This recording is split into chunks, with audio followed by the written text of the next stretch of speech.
played a team that played very well down the stretch and made shots, and we didn't make them. Didn't make our free throws, turned the ball over too much. We're doing a lot of the things that poor teams do. I guess a lot of people just wondering what's going on. You know, why we're losing so many times. Put one win together and then lose a few. Well, now we got to do something about it. What do you think the reason is? I don't know. When I have an opinion, it become a crisis around here, so I keep my opinions to myself. Well, we've just learned moments ago that the Knicks have even more bad news regarding tonight's game and this West trip, as that is that Charles Oakley is out of tonight's game. He has an injury problem. We'll keep you updated on that throughout the course of the evening. But right now, for our first live report of the evening from Los Angeles, here's Marv Albert and John Andres. Thank you, Bob, and the crowd beginning to file in at the sports arena in downtown Los Angeles on a beautiful 55-degree day here in L.A. And, John, things have not been beautiful for the Knicks as of late. This is a club that has dropped 3 of its last 4, and that features 2 bad losses at home to the Sacramento Kings and the Milwaukee Bucks. Among the many problems that the Knicks have been suffering as of late, woeful rebounding, and that has really hurt. It's such a basic element of success for a team on the court, and it has been a great part of the Knicks' success over the years, Marvin. When you look back over the earlier part of the season, the first 25 games in particular, the Knicks were a dominating rebounding team. Over the last 10 games, however, when the Knicks have been unsuccessful as compared to where they want to be, their rebounding has been down. You can see 37 a game, a minus 4.5 rebounds a game compared to their opponents. And they've been out-rebounded in 8 of the last 10 games, and over that 10-game stretch, they've only won 4 games. So that's a big element that's missing. Now, tonight with Charles Oakley out, Charles Smith gets in the starting lineup. However, for Charles, he is in familiar territory where he really established himself as a very meaningful NBA player. So hopefully from the Knicks standpoint, Charles will bring to the Knicks what he did to the Clippers when he was here. And this a vastly improved Los Angeles Clipper team. They're 15-21, but they have won 4 of the last 5. They come off a loss to the Houston Rockets on Saturday night. One of the major reasons for the improvement has been the play of their power forward, Loy Vaught, who is enjoying his finest all-around season in the NBA. So many big-name players coming out of college have worn Clippers uniforms, but Loy Vaught is the one who has stayed here. He's been here a long time now, relatively speaking, and he's delivered big time.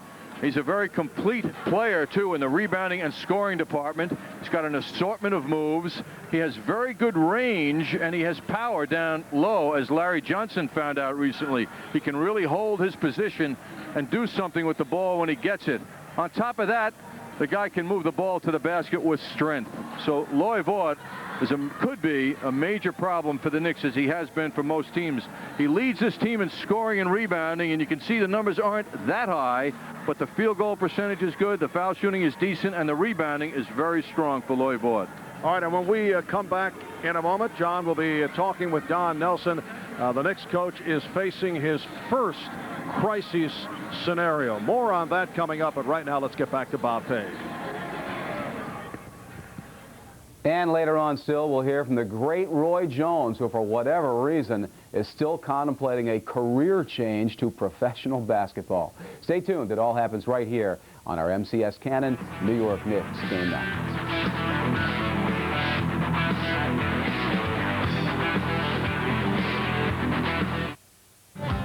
You're watching MCS Cannon Knicks Game Night on MSG Network. Dad? Yeah? There's a...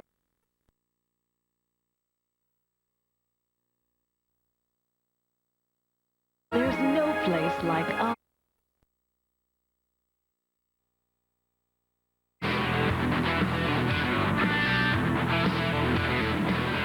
Welcome back to the show. I guess you could say the honeymoon is over. New Knicks head coach Don Nelson taking a lot of heat these days for some questionable coaching strategy and for the Knicks' supposed failure to develop a team identity as of yet. He spoke with MSG's John Andreas a short time ago on our Cannon Coaches Possibilities.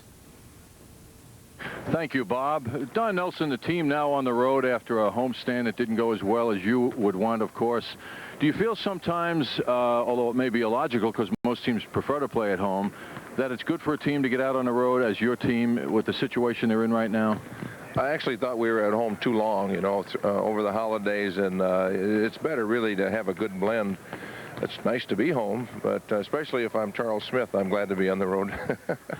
What do you feel, Don, right now with the team not functioning as well as you would like, is the biggest need that should be satisfied?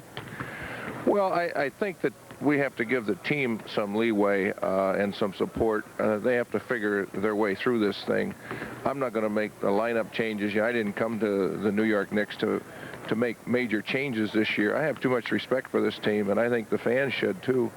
That, you know, yeah, they're getting older, but they're still a fine team, and they're going to have their ups and downs this year. There's a lot of good teams out there.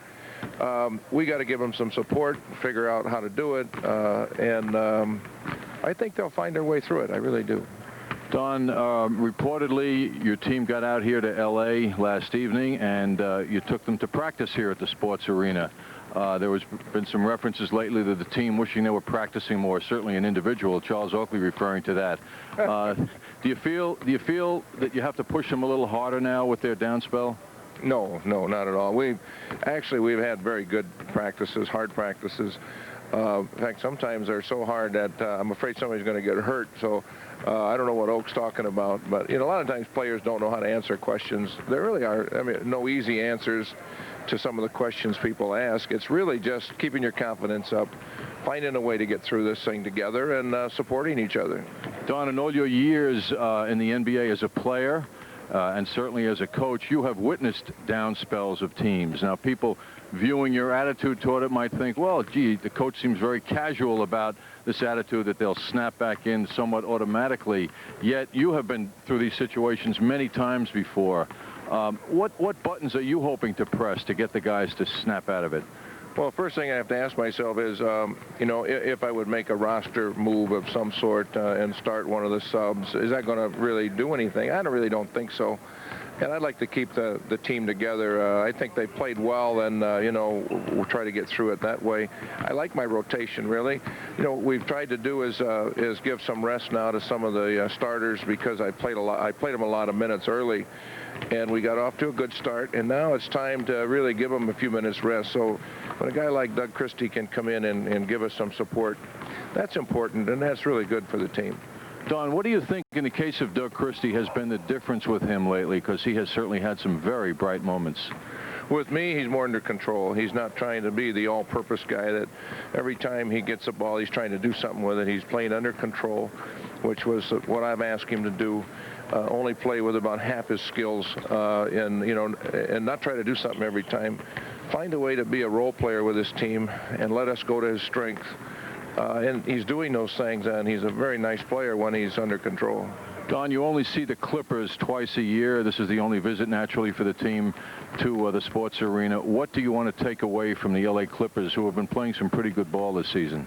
There really isn't, you know, one or the other. They're very good in transition. They've had a lot of athletes, and they run the floor well. I'd say that's a good start right there. They also can dominate with Williams in the low post. They have good blend of inside-outside shooting. They're really a fine team, and I would expect that this team would be a playoff team before it's all over. Don, in closing, speaking about big transitions, you've had a personal transition in your life. So we haven't spoken to you since the holidays, and we understand that your family cat has made it to the East, and we'd like an update as your pet adjusted well. Well, I don't know yet. Ebony came in last night. I was here. I flew out and missed her, but my wife said that she's hiding in our house, and you know, she's a little nervous right now. I haven't seen her, but I've talked to her on the phone. Well, Don, with that, we'll wish you a very good fortune tonight and at the beginning of this road trip, and thanks for the visit. Thanks. Let's go back to Bob Page. Nice to see that Nelly can still manage some levity at this stage. Up next, it's our NBA News segment featuring highlights from tonight around the league and the latest Magic Johnson comeback story making the rounds.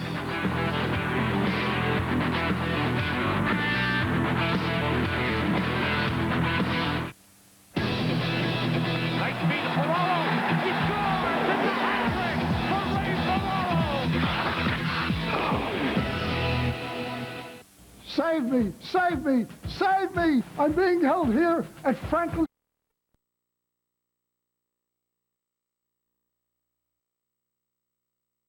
has been brought to you by MCS Cannon. Let us show you the possibilities. And by the New York Times. Read what you like. It's third down at Bud Bowl, and you are in the game. Beat it, Doc. All right, you bench-warming cowboy.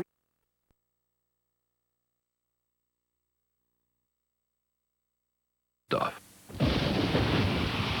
If we could see the future, we'd avoid hazardous driving conditions.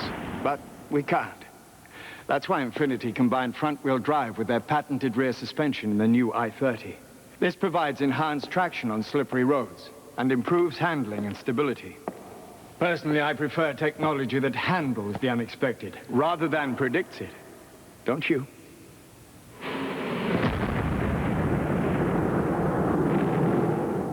It's late at night. Do you know where your children are?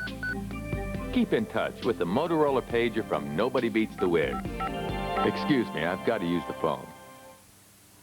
The New York Knicks are in the midst of their most difficult stretch of the season. Their recent troubles have seen them drop 4 of the last 6 games on their home floor. Don Nelson is now looking forward to the road, and what better place to rise than in the LA sunshine. Awaiting them are the Clippers, who after years while their record is an unimpressive 15-21, it represents a major step up from last season.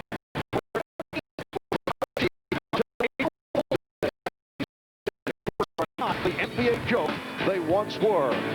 So tonight, the New York Knicks hope to begin their 3-game West Coast visit with what they hope will be a happy Hollywood ending.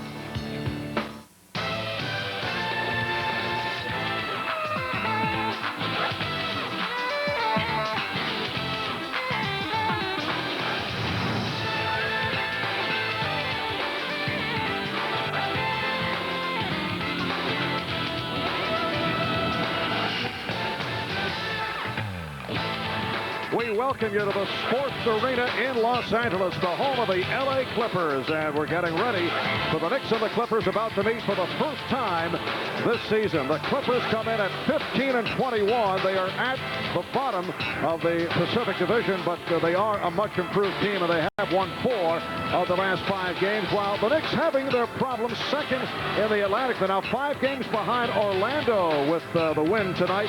The Knicks at 22-13, and they have lost 7 of their last 11. Hi, everybody. Marv Albert along with John Andres, and these are not pleasant times for Don Nelson and his New York Knicks. Now, is it time to make a lineup change? How does Don Nelson face his first crisis period? John talked about that earlier with Don. Well, I think that we have to give the team some leeway and some support. They have to figure their way through this thing. I'm not going to make the lineup changes. I didn't come to the New York Knicks to make major changes this year. I have too much respect for this team, and I think the fans should too. That, you know, yeah, they're getting older, but they're still a fine team, and they're going to have their ups and downs this year. There's a lot of good teams out there. We got to give them some support, figure out how to do it, and I think they'll find their way through it. I really do. Now, John, to make matters worse, Charles Oakley sitting it out tonight because of an Achilles tendon injury and is set to be a question mark for the game in Seattle on Friday. So the former LA Clipper Charles Smith will be in the starting lineup. Well, Don Nelson has to stick with this team, Marv. They've accomplished too much as a team and as individuals over the last 2 years for him to get radical now. The dividends are great for him if he can get this team to turn around and get some momentum. There are a lot of talented players on the Knicks. The fans have seen it. The team knows it. They've just got to get out and execute it, and he is continuing to believe in them. Well, the Clippers come off a loss to the Houston Rockets here in L.A. on Saturday, but they did win their previous 4, and in that game against the Rockets, Malik Sealy, a familiar name to New York basketball fans, had a terrific game, 10 of 16 from the field, 27 points, and the product of St. John's has had an excellent season. Yes, he has. Here's a guy who's really done a turnaround in his career and a great example to adversity and how you handle it, because Sealy, it appeared when he was with Indiana in his early times in the NBA, looked like a player who was not going to last in the league. but he's handled his situation well. He's got playing time, and the problems that he had with Indiana and in the confusion of where he should play on the court are now expressed with moves like the ones you just saw. And over the last 4 games, he's on a terrific roll at over 20 a game. He's shooting very well. His rebounding numbers for a guy who was thought of as weak are very impressive, and he's playing 35 minutes a game lately, so nice to see his turnaround. All right, so coming up, it's the New York Knicks and the Los Angeles Clippers from the Sports Arena. We'll be back with the starting lineups in just a moment.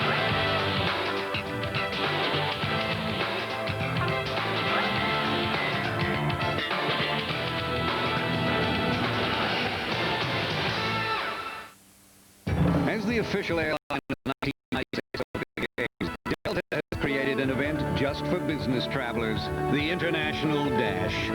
With 4,900 daily flights to 300 cities, we'll fly you to the business world with a schedule that's as full as yours. And we don't do it so we can finish first.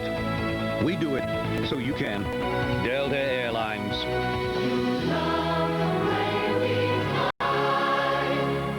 Aches and pains acting up again? Imagine 5 sets of massaging hands all over your body. Now enjoy Back Pleaser by Homedics with 5 massaging motors. Command controller relieves neck, shoulder, lower back, buttocks, thighs, or any combination of the 5. Press the cycle button for massage waves up and down your body. Adjust the speed and strength. Slow and gentle to relax, or intense and fast to energize. Work seated, reclining, or lying down. Pain in my back, gone.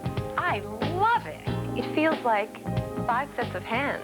I can't relax without it. Massaging systems sell for hundreds, even thousands. Now order Back Pleaser for just 4 easy payments of $24.95. Order now, and we'll include your free car adapter. Get Back Pleaser with heat for just 1 extra payment of $24.95. Back Pleaser by Homedics, the massage system you'll use anywhere, anytime. To order Back Pleaser, call 1-800-495-9900 or send check or money order for $99.80 plus $19.95 shipping to the address on your screen. Michigan residents, please add 6% sales tax. Call now. I have to go to the bank. You know, I started at one bank and they merged with another bank. So I left Bank 2 and I went to Bank 3. Did you make a left? Get this, Bank 3 merged with Bank 1. So I'm back where I don't know them and they don't know me and I didn't want to be there. Watch it! So I went to Citibank. They opened my account, no hassles. I even got a working Citi card right on the spot. That's what I love about New York. I can bank where I want. The city never sleeps. He's 6'2", weighs 265, can bench press over 400 pounds. And you're gonna put him in a 19-inch box? We don't think so. Come to Nobody Beats the Wiz. Buy any Mitsubishi big screen, big tube, or VCR and pay no money down, no payments, and no accrued interest for 18 months till summer of '97. Go big at Nobody Beats the Wiz Total Entertainment Centers. New York Knicks basketball is brought to you by Beechwood Aged Budweiser, the king of beer. This bud's for you. By American Express. By Nobody Beats the Wiz Home Entertainment Centers. By Delta Airlines, official airline of Madison Square Garden. And by Citibank, for banking anytime, anywhere, any way you choose. At Citibank, the city never sleeps. Back at the Sports Arena, we're set for the introduction of the starting lineup, so let's pick it up on the public address. Here from Oklahoma State, number 3, John Starks. At the other guard, in his 13th year from Illinois, number 11, Derek Harper. At center, in his 11th year from Georgetown, number 33, Patrick Ewing. At forward, in his 8th year from Pittsburgh, number 6, Charles Smith. And in the other forward, in his 7th year from Tennessee State, number 14, Anthony Mason. The Knicks trainers are Mike Saunders and Tim Walsh. Assistant coaches are Jeff Van Gundy, Bob Salmi, Jeff Nix, and Don Chaney. Head coach, Don Nelson. Charles Oakley will not play tonight due to injury. Y'all ready for this? And now join the Clippers dance team, the Bum Shakalakas. in introducing the starting lineup for your Los Angeles Clippers.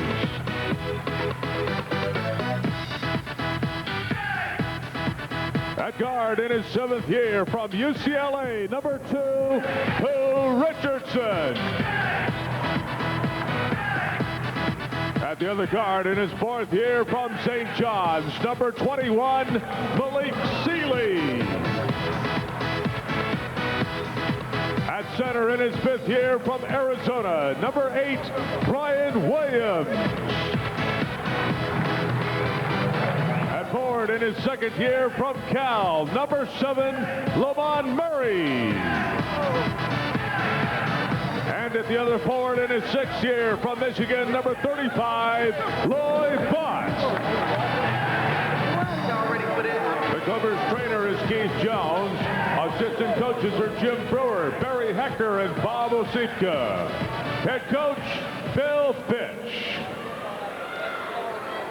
Well, for the Los Angeles Clippers, game 3 of a 7-game homestand as you look at Bill Fitch and one of his important players, Malik Sealy, as we touched on right at the start. Malik, former Indiana Pacer, has really thrived in making the transition to the big guard spot. And as he told John earlier, he is very excited about going up against the Knicks here tonight. Well, this will be a time for all my friends who don't get to normally see me play against a team that I've grown up worshiping. And, you know, hopefully tonight we can go out, we can play hard, and I can do well. It won't hurt you to possibly beat the Knicks tonight? That would help a lot, and I would have some bragging rights with a couple of my friends back home.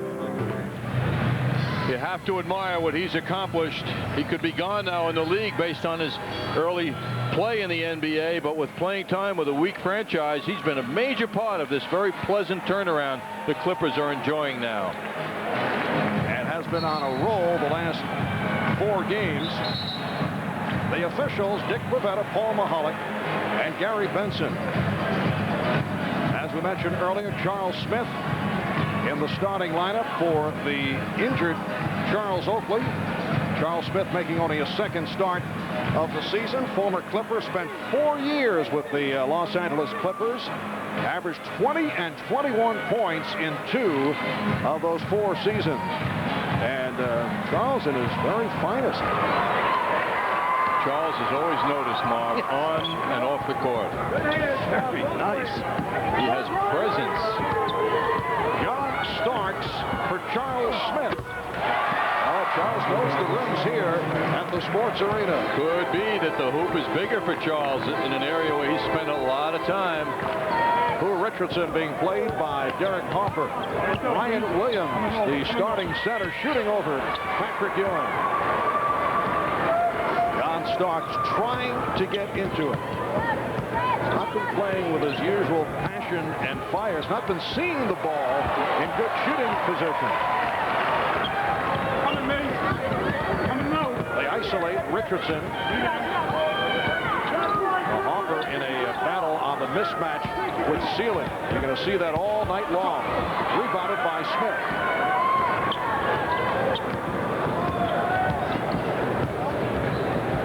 Ewing.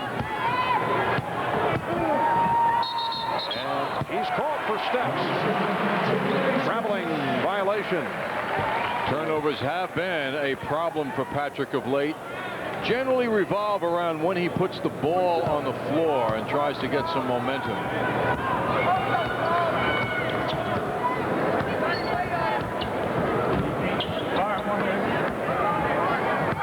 Nice fake by Vaught, and it leads to the pushing foul.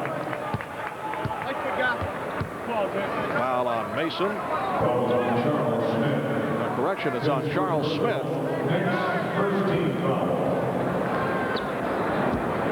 A lot of empty seats here at the Sports Arena. They're averaging about 9,000. They've had only 1 sellout of that at the Pond in Anaheim when the Chicago Bulls were in the area. Nice touch by Lloyd Vaught. But usually the Knicks bring out a bigger crowd. Another Knick turnover. Starks able to tip it back the other way. Nice pass. And Ewing is able to put it down. The miss by Starks on the pretty bounce pass from Ewing. And Ewing has given the Knicks a 4-2 lead. The Knicks have won 4 straight and 16 of the last 18 against the Clippers. Just the first of 2 meetings this season. What the Clippers have been doing consistently this year, however, is playing very hard. And that's what Coach Bill Fitch is most proud of. A series of moves by Mason and then rejected. That was Sealy on the rejection. Here's Williams. Rebounded by Vaughn. And Charles Smith able to pull it down. Hopper. And Lamar Murray getting to the ball. Well, last year, although the Clippers were 17-65, worst record in the NBA, Bill Fitch receiving rave reviews around the league with the job that he did with this club because, as you mentioned, they played hard. Nice scoop by Vaughn. And the game is tied at 4. Very unusual to receive praise for a 17-win season of the NBA. Yes, particularly for a coach, you know, who everyone might say is old. He's lost it. You know, he's had his better days. I mean, everybody always wants to chop down people as they get older, as you know, Marv. I don't know what you're... are you referring to yourself? No, I'm just how you refer to broadcast partners that you run through the years. Oh, I see. Nick Lee with a 6-4 lead. You're so esoteric today. I have no idea what you're talking about.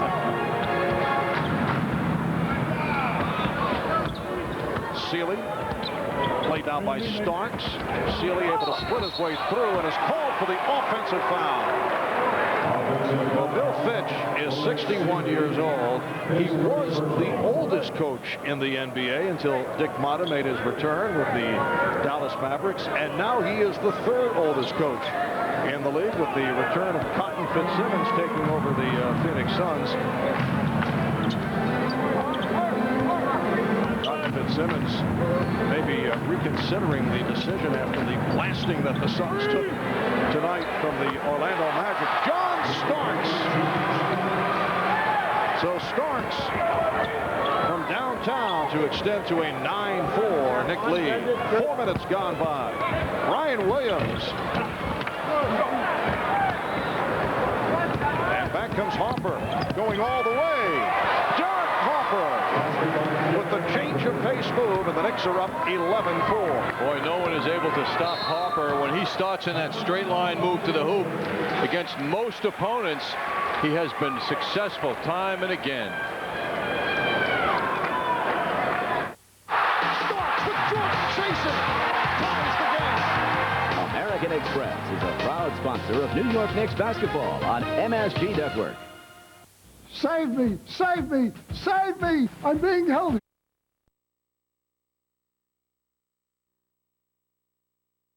Working with talented professionals who will take you through every critical step of your remodeling project, designed to fit your budget. Jarrow Builders has been providing quality remodeling work for over 29 years and offers a 3-year warranty on workmanship and materials. Call Jarrow Builders today at 1-800-REMODEL and begin to work with the best. When you're on the road, it's always important to get a good start in the game. Not let the other team know that they're going to be in for an easy night. The Knicks are certainly off to a nice start here. Knicks 11 and the Clippers 4. Both clubs remaining the same following the timeout. Knicks hitting 5 of their first 8 shots. This is Lamont Murray. Knicks certainly making an effort to get to loose balls. Rebounding, as we mentioned earlier, among their many problems in recent games, but they've done a good job here at the start. That's a travel. John Starks called for the violation. Already 4 turnovers for the Knicks. Nice double pick down low, rather, for John Starks as the team looking to get him free for his jump shooting.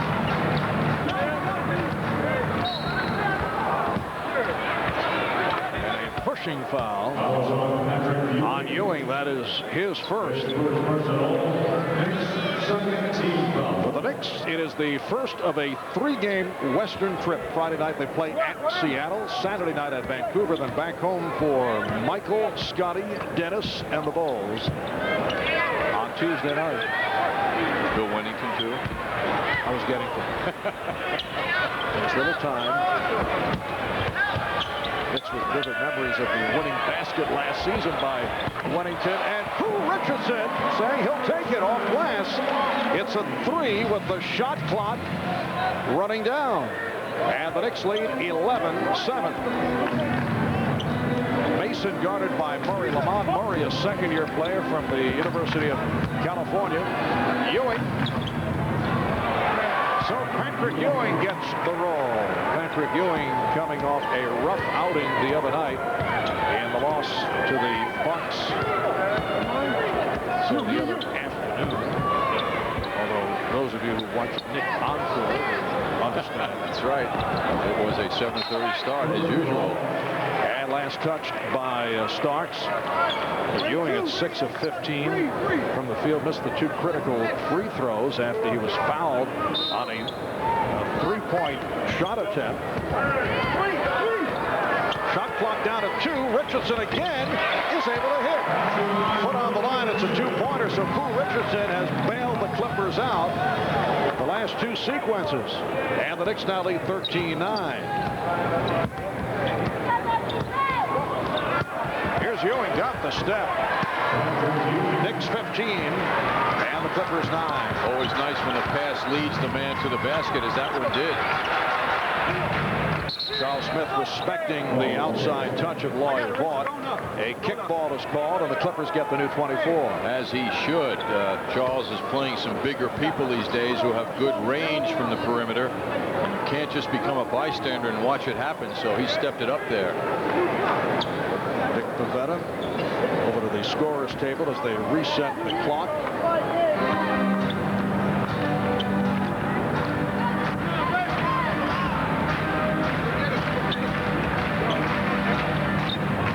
Brian Williams for Pooh Richardson. Clippers like to use most of the 24, perhaps not this much. It's down to 3, and Vaught had to force it. Here's Harper for Smith. Nicely handled by Charles, who had to go to the left hand because of the direction of his body in the pass, and he handled it quite well.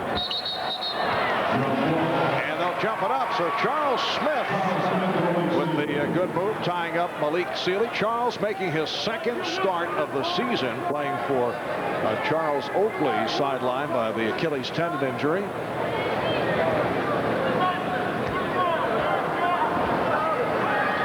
Knicks 17 and the Clippers 9 with just under 5 minutes remaining in this opening quarter. Here is Starks.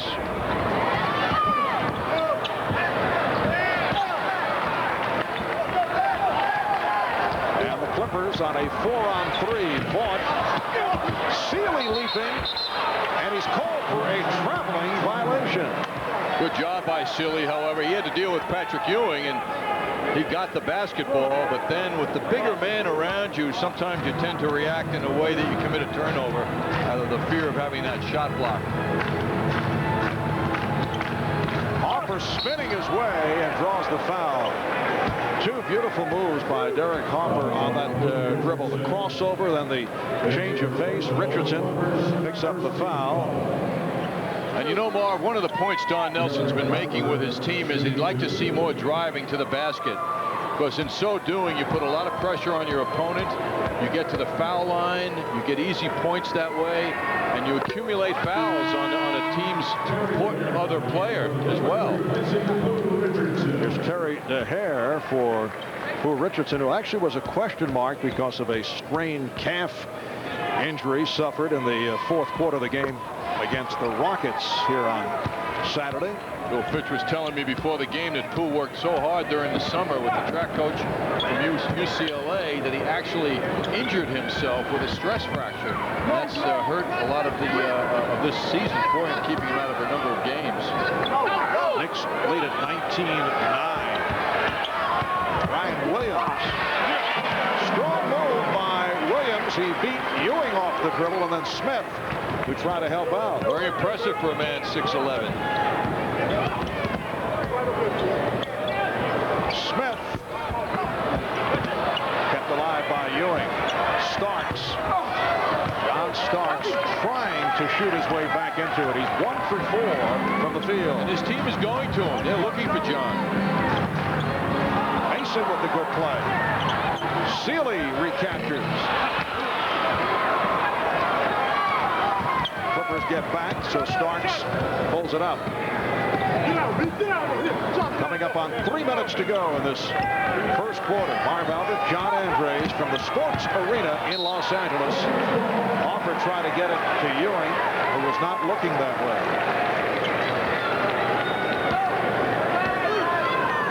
Knicks 19 and the Clippers 9. I should say 19-11.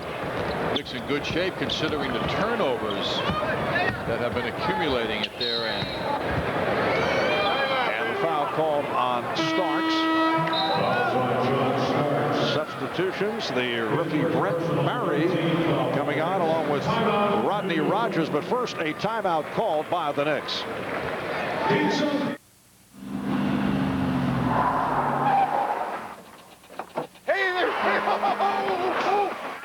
What's up?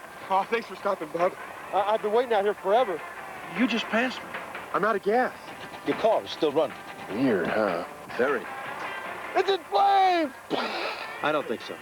But I love you, man. For the great taste that won't fill you up and never let you down, You're not getting the Bud Light. make it a Bud Light. Where's the love, man? In a head-to-head shootout to introduce three-point play from the New York Lottery, basketball legend Earl the Pearl Monroe and Steve Scratchy Jackson. Swish. Nice shot. It's fun. Gotcha. It's easy. And you can win up to $1,000 instantly. Oh, yeah. Swish. Good. Yes! Yes! Three-point play from the New York Lottery. When it comes to travel, there are two companies who can cover the world like nobody else. So whether you're up north or down south, far to the east or out west, now there's a new credit card that turns whatever you buy into free travel. Delta Airlines in the sky, American Express on the ground, and a way to earn more Sky Miles faster. The new Delta Sky Miles credit card from American Express. Well, on hand here at the Sports Arena, John Lithgow, a Hall of Fame of comedy also turning out. It's Gary Shandling on the left next to Billy Crystal. He is Adora making the action at courtside, and Richard Lewis demonstrating that it's possible to annoy people on both coasts. John, actually, Richard very excited about his Magic Misery tour, as he puts it, which begins in Las Vegas next month. I know you'll be front row for that. I'll try, as I always tell Richard, because he likes to encourage as many people to buy tickets. Yes. Knicks 8 of 14 here at the start. 2.5 remaining in the first quarter. Rogers, who just checked in. Knicks lead 19-11.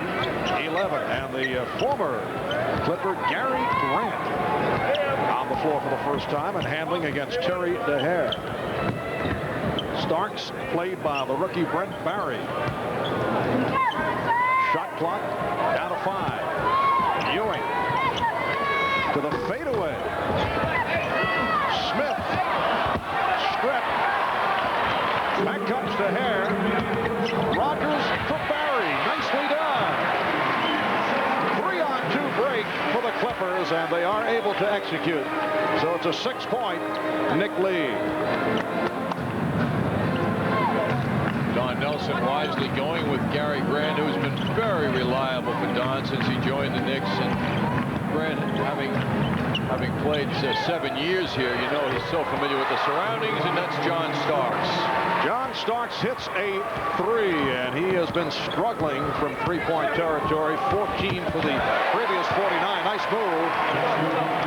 Terry DeHare in his second season out of Seton Hall, who has improved his shooting this year as a rookie. Only 37%, I should say, his third year in the pros. Last year only 40%, but up to 46 this season. Non-shooting foul is called. It is on Brent Barry. Brent Barry selected the other day to play in the rookie all-star game in San Antonio in February. Of course, the son of Rick Barry and Pam Hale should be mentioned, as he is very quick to mention. And also the brother of John, now with Golden State, Georgia Tech's Drew, and Scooter, who is playing in Germany, I understand. Ewing with a nice block. Patrick Ewing with 7 rebounds. And the block shot along with 6 points as he puts the move on Brian Williams. Knicks lead 22-15 with a half minute to go in this first quarter. And DeHare was pushed at the hip by Grant.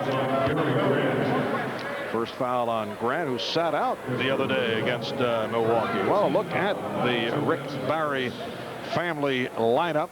Rick, who attended Miami and then went on to a Hall of Fame career. Scooter, John, Brent, and Drew. Drew was a senior at Georgia Tech.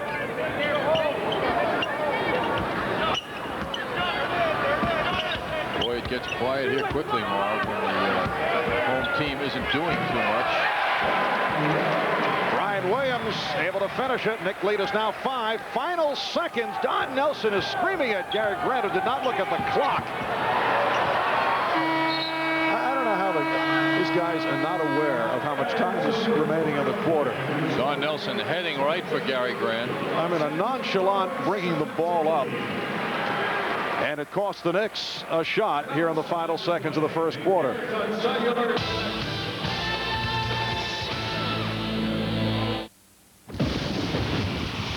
If we could see the future, we'd avoid hazardous driving conditions. But we can't. That's why Infiniti combined front-wheel drive with their patented rear suspension in the new i30.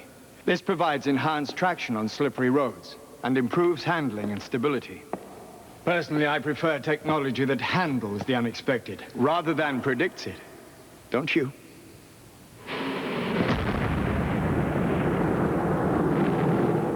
The revolution will be led by Jason Kidd, Jason Kidd, Jason Kidd, but he will not face the nation, meet the press, or host the Revolution Online cyber chat, because the revolution will not be televised. The revolution will not be televised, and the revolution will not fail. But with every no-look pass, every three-point shot, every crossover, and every strong finish, Jason Kidd speaks for the revolution. For the revolution is about basketball, and basketball is the truth.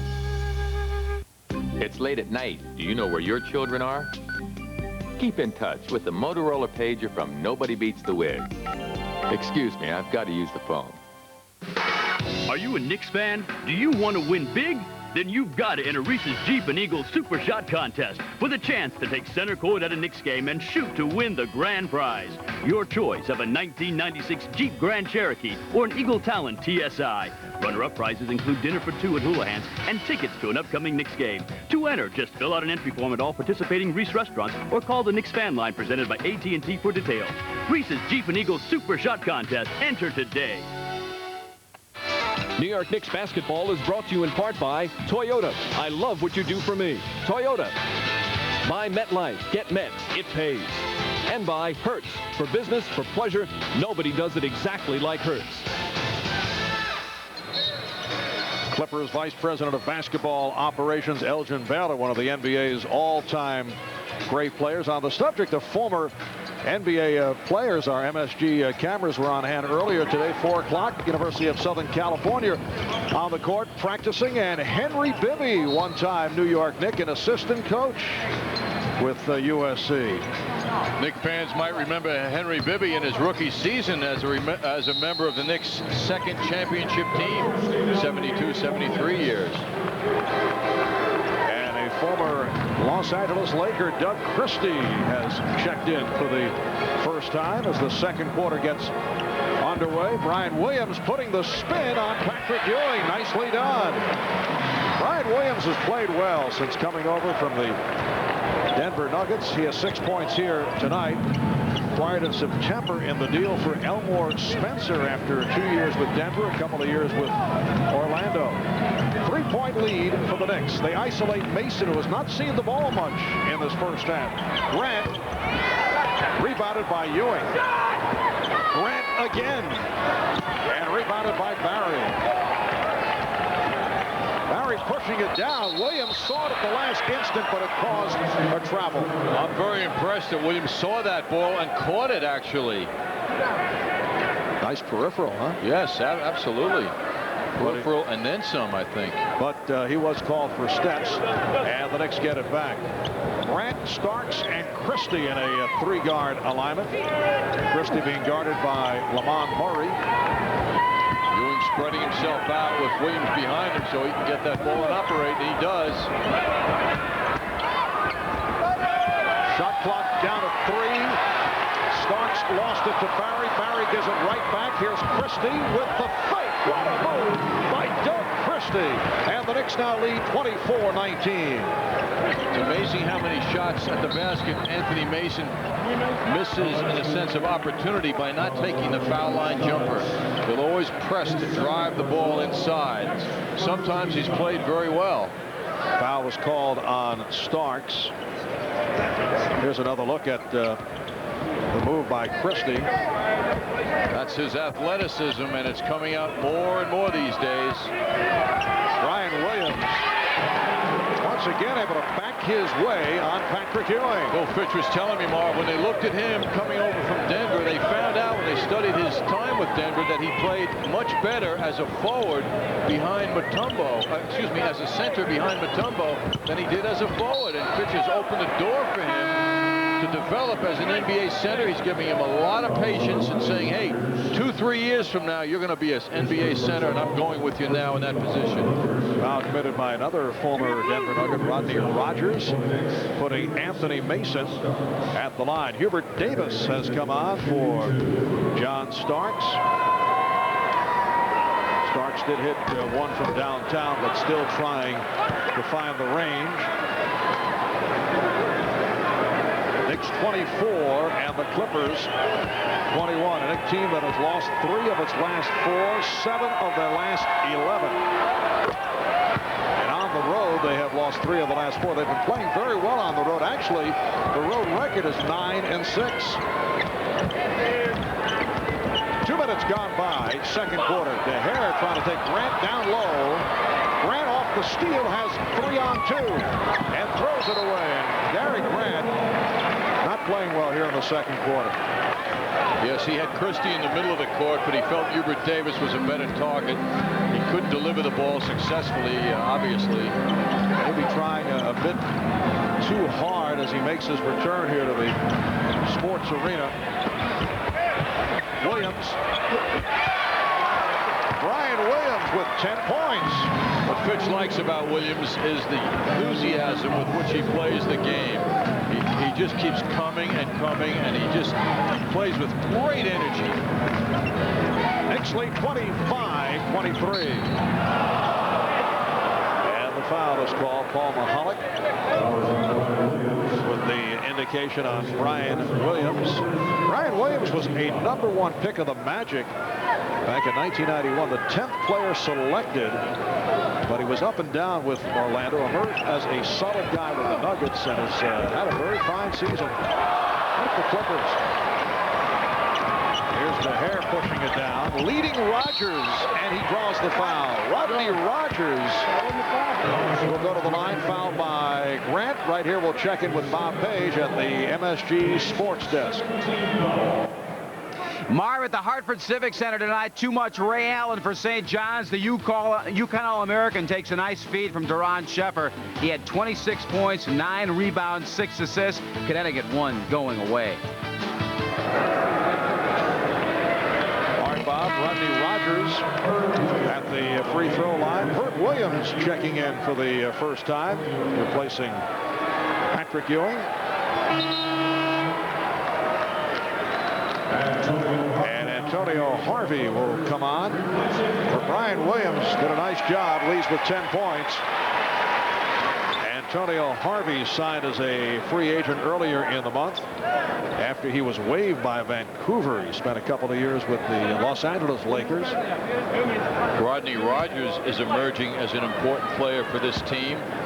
He aggravated an ankle against Houston Saturday, only played 2 minutes, but since he returned from an injury that kept him out 15 games, the Clippers are 4-1, so he's becoming important to this team. Knicks 25, Clippers 23. The Knicks have led by as many as 10. Nice fake by Christie, and he drew the foul. Doug Christie to the line. Fouled by Lamont Murray. Question regarding Doug Christie, who has played very well. Is it a situation where he has been discovered, or is he being showcased? There have been so many trade rumors. Doug Christie has appeared in 7 of the last 8 games, shooting 59%. Played more minutes this season than all of last year, where he rarely got off the bench, and was coming back from injury at the start, following the deal for Christie with the Lakers. Another strong performance against Milwaukee. Good one against Sacramento. Last 2 games by Christie for the Knicks.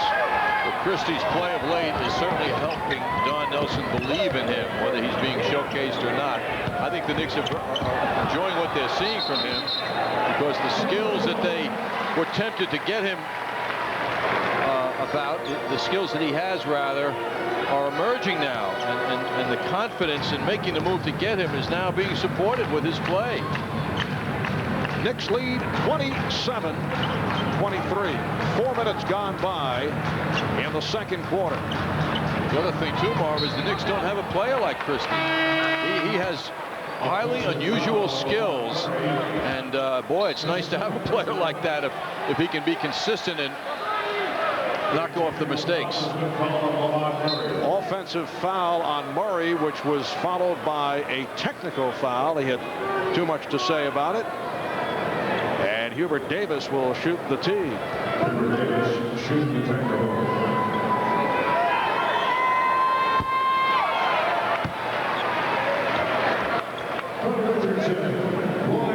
Here's the play that led to the technical foul. Murray thought he had it going his way on the call, but it didn't work out. Bill Fitch taking Murray out of the game, replacing him with Lloyd Vaughn. Vaughn, Rogers, and Harvey up front. Drew Richardson is back. Another Knick turnover. 11 Knick turnovers in this first half, and we're early. Second quarter.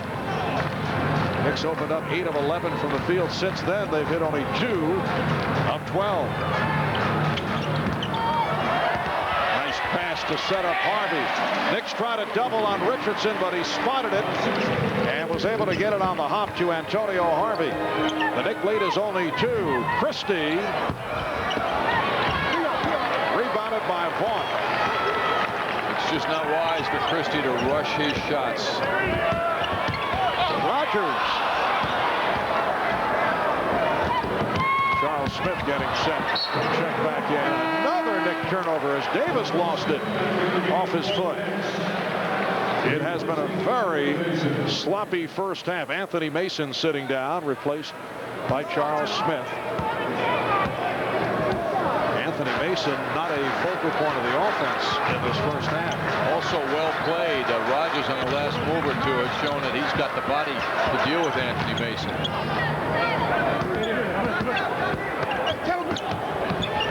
Vaughn. Rogers on the back tap. Barry has a 3 Good box out by Smith. Knicks have done the job off the boards in the first half. Barry tried to draw the foul, trying to draw an offensive foul on Christie. Grant. Nice pass from Christie, and Grant will head to the line.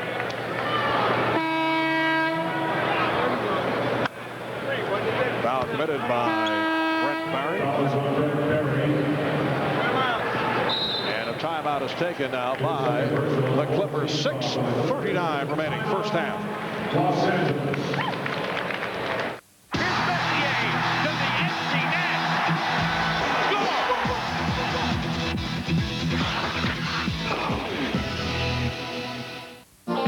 Save me! Save me! Save me! I'm being held here at Franklin Square Ford.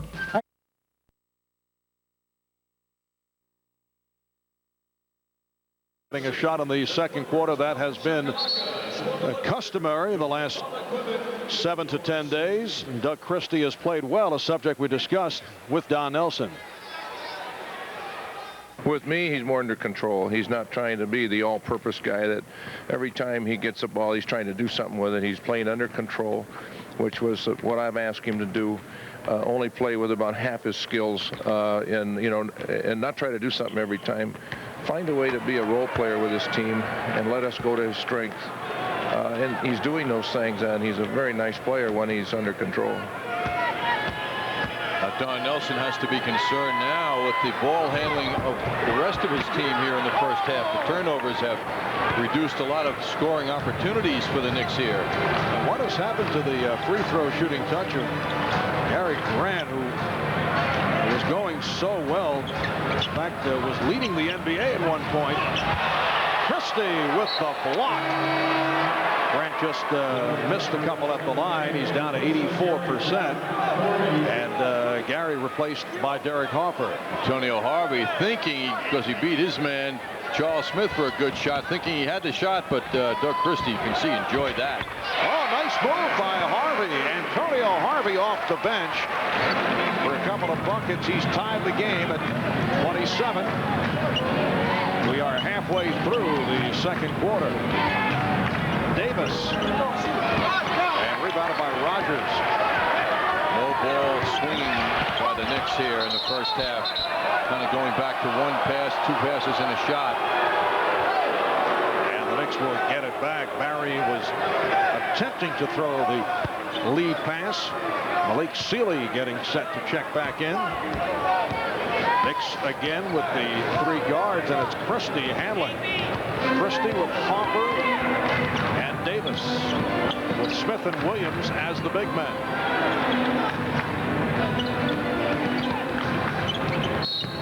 Travel on Christie. And if you're keeping score at home, that's 13 turnovers by the Knicks in this first half.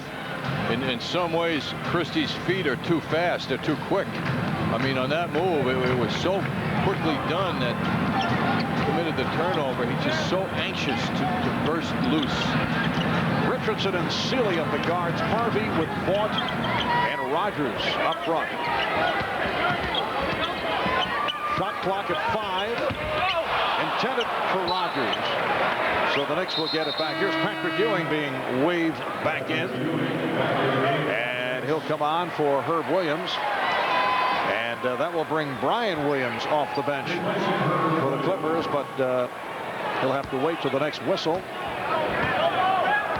Knicks and Clippers tied at 27 after the good start by the Knicks. They have gone cold, and they have handled the ball in very sloppy fashion. Davis held by Sealy. And now Brian Williams will check in, replacing Antonio Harvey. Harvey hit 2 of 4 points. Chatting with Coach Bill Fitch.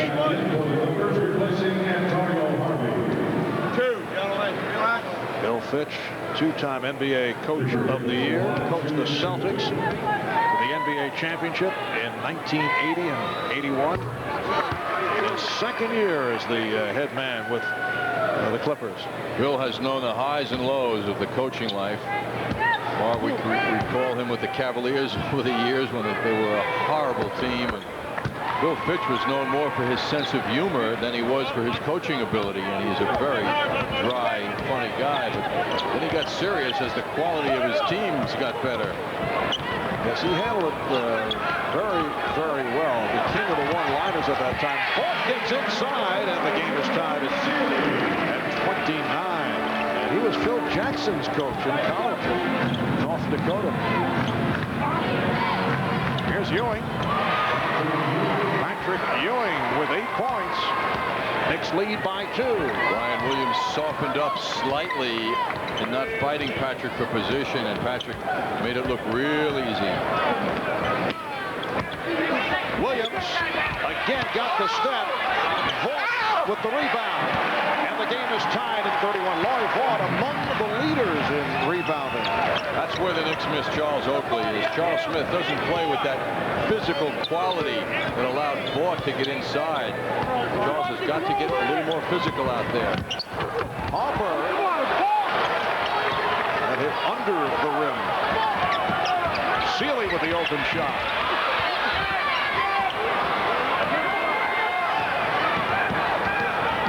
Harper for Christie.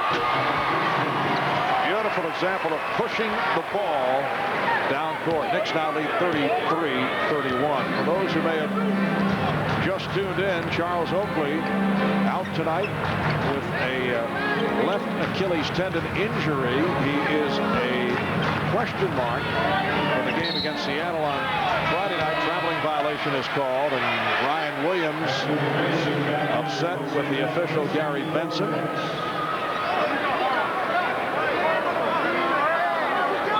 Anthony Mason back in for Doug Christie, who gets a nice pat from Don Nelson. Well, Don is building confidence with Christie, giving him the time and noting his good play. Ewing.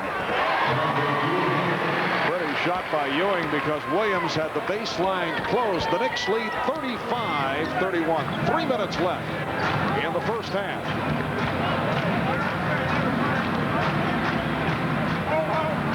Sealy with the range on Davis, and Hubert with the steal. Has a 3-on-2.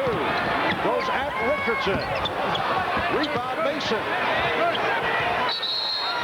3-second violation.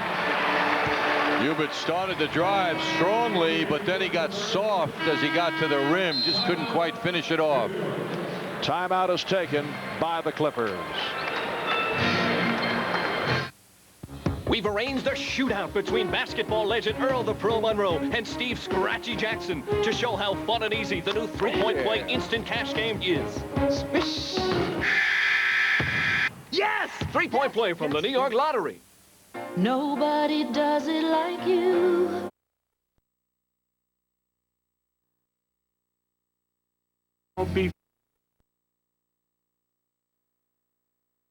You can see Sesame Street live when I grow up at the Paramount February 1st through the 25th. It's fun for the whole family as the Sesame Street Live Muppets explore what they want to be when they grow up. Tickets are on sale now at the Garden box office and through Ticketmaster. 2 minutes and 41 seconds to go first half. Knicks 35 and the Clippers 31. First of 2 meetings between these two clubs. Knicks have won the last 4 against the Clippers, 16 of the last 18. Ryan Williams. Ina has 12 points, and he's the high man in the game. Knicks with a 35-33 lead. Williams is bringing his skills as a forward, where he played most of his time in the NBA thus far in his career till he got here. He's bringing those skills to Patrick Ewing now, and it's tough to deal with a guy who can shoot that jumper that way. Interesting matchup the Knicks have with Mason being guarded by the second-year man Eric Piatkowski down low. And Patrick Ewing with 12 points. Knicks lead by 4. Eric Piatkowski goes 6'7", 215 pounds. Known for his shooting ability. Has the ball, being guarded by Davis. Again gets it to Williams. Ryan Williams not feeling much pressure. And last touched by the Clippers. Here's John Starks for Hubert Davis. 2 points for Davis from the foul line. Ewing did a much better job on Brian Williams on that particular shot by challenging him. That was intended as a pass. And a foul is called on Ewing. For Ewing, his second. You know, Marv, you never see passes off the backboard to players, but I remember when Jerry Lucas was at Ohio State with a terrific cast of teammates. I remember him doing that once in a game, and it's very interesting. I don't think Charles Smith, he just misjudged that, but it is fun to see, and I personally invite players to do that more often. Backboard passes. Yes, this team has enough problems handling the ball, and you are suggesting no, not the Knicks. Oh, I see. I'm not suggesting the Knicks formula for success. That has to be a set play, and it has to be a club that really knows itself extremely well. I don't think that would be a very good idea. I think you'd have to have a very special club, John, to do that. I have no doubt, but this would be fun to see. Charles Smith committed that foul, and Lloyd Vaught on the line. You see Brent Barry, who is checked back in, replacing Malik Sealy. Knicks now lead 37-34. The Knicks with 14 turnovers in this first half. Clippers with 11. A minute 10 remaining in the half.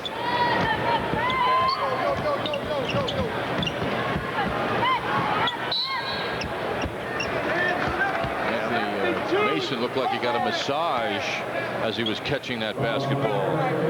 Piatkowski, the man doing the massaging. Eric Piatkowski, originally drafted by the Indiana Pacers first round, then traded to the Clippers in the Mark Jackson, Pooh Richardson deal.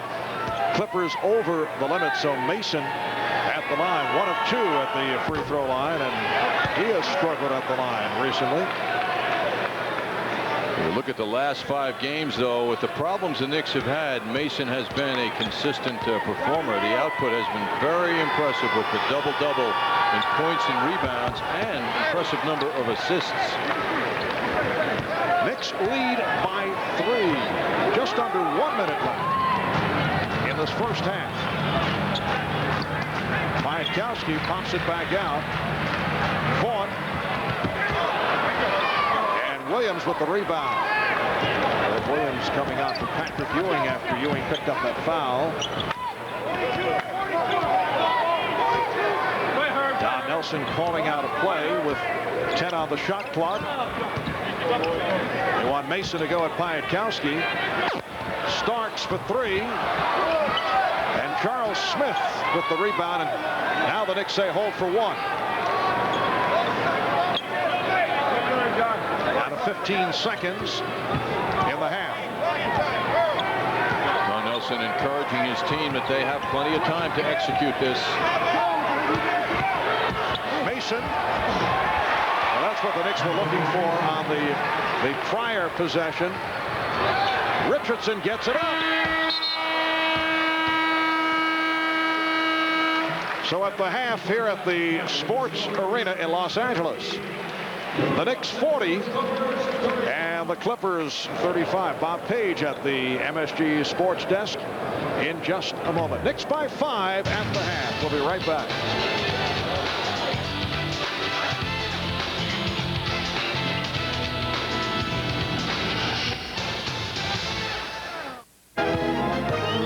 Ewing with the step on Conley. Coca-Cola is a proud sponsor of New York Knicks basketball on MSG Network. $4.59 a month. Not $4.99 a month. $4.59 a month for a new 1996 loaded Lincoln Town Car. Only at Bright Bay Lincoln Mercury.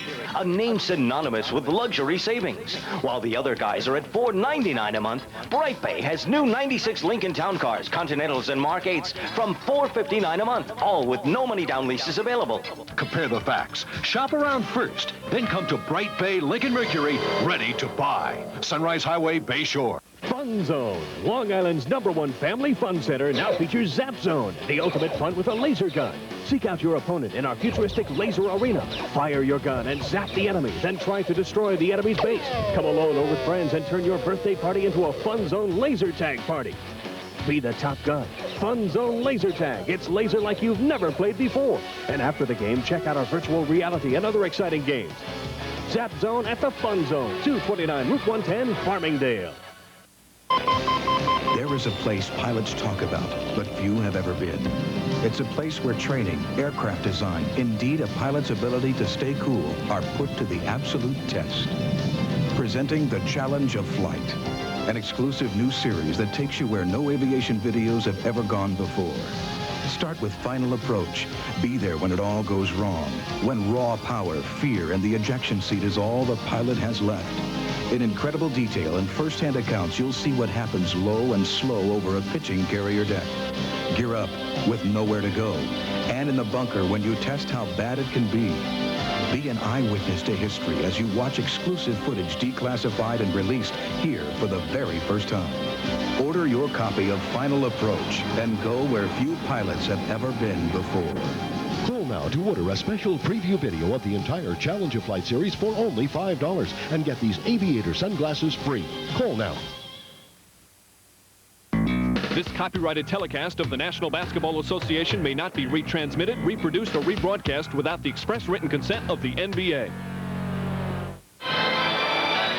Back at the sports arena, the Knicks with a 40-35 lead at the half. Marv Albert with John Andres. We have so much more to say, but I think we better send it to Bob Page because we are just mesmerized with what is going on here in terms of the halftime entertainment, John. Bob is always good for a comment or two, Marv, but he may be at a loss for words right now. This is just terrific stuff. Bob? Fellas, I just hate to miss the halftime show. You throw it to me back here in the studios in New York. Their brief two-game win streak, now obviously a thing of the past. St. John's got back on the losing track tonight, as you figured they would. They were blown out of the Hartford Civic Center. We told you this a while ago by UConn, 88-73. Brian Mahoney had heard Rowan Barrett actually say, quote, Doran Sheffer can't guard me. Well, Barrett disappeared tonight after his 32-point performance Saturday, and there's Sheffer with a three-pointer, 16-2. UConn leads out of the gate. Nice passing by Connecticut. Rashamil Jones to Travis Knight, who had a career-high 22 to Kurt King. 45-31 Connecticut at halftime. Zendon Hamilton had 24 to lead St. John's. Comes up with a loose ball and converts there while getting fouled, though Jim Calhoun, of course, did not necessarily agree with the official's opinion. UConn on the break later on in the second half. Watch Ray Allen nail a three-pointer. The great All-American had 26 points, 9 rebounds, and 6 assists, as once again Connecticut and Brian Mahoney, Connecticut won big over Brian Mahoney and company. Now at the Meadowlands Arena tonight, Seton Hall sprung a big upset, beating 7th-ranked Villanova by the score of 78-73. Nova All-American Kerry Kittles did not start due to a groin injury, but still played 35 minutes, managed 15 points. Hall led by 4 after the first half. There's Adrian Griffin, who had 17 first-half points, ducking to give the Pirates a 6-point second-half lead. Moments later, Griffin beats Kittle with a nice move. He had a career-high 31 points, 10 rebounds for George Blaney. Nova was within 4, though, with less than a minute to go, but Danny Hurley's clutch three-pointer put it away. He had 18 points, 5 assists, and a big win for the Hall. Now 8-6 overall, 4-3 in the Big East. If just tuning in, the Nets staged a good performance. What do you know? It's Charlotte tonight beating the Hornets 97-93. Beleaguered Butch and company led by 2 after the opening quarter. Now time running down in the first half. You'll see Matt Geiger with the long pass to Glenn Rice, who whirls and banks it in at the buzzer. 56-49, New Jersey led at intermission. Inside 2 minutes to play. Kenny Anderson dishes to Jason Williams, who misses, but Anderson sneaks in for the rebound and scores inside. Kenny had 22 points, 5 down the stretch. New Jersey by 2 there, and clinging to a 2-point lead when Armin Gilliam hits a clutch jumper to put the Nets up by 4. He had 24 points, 10 rebounds to pace New Jersey. And the NFL may soon have another black head coach. Word is that highly respected defensive coordinator Tony Dungy, now the leading candidate at Tampa Bay. Now this. Sports Desk is brought to you by the incredible i30 from Infiniti. More flagship styling, space, and performance than you'd ever expect. If we could see the future, we'd avoid hazardous driving conditions. But we can't. That's why Infiniti combined front-wheel drive with their patented rear suspension in the new i30. This provides enhanced traction on slippery roads and improves handling and stability. Personally, I prefer technology that handles the unexpected rather than predicts it. Don't you?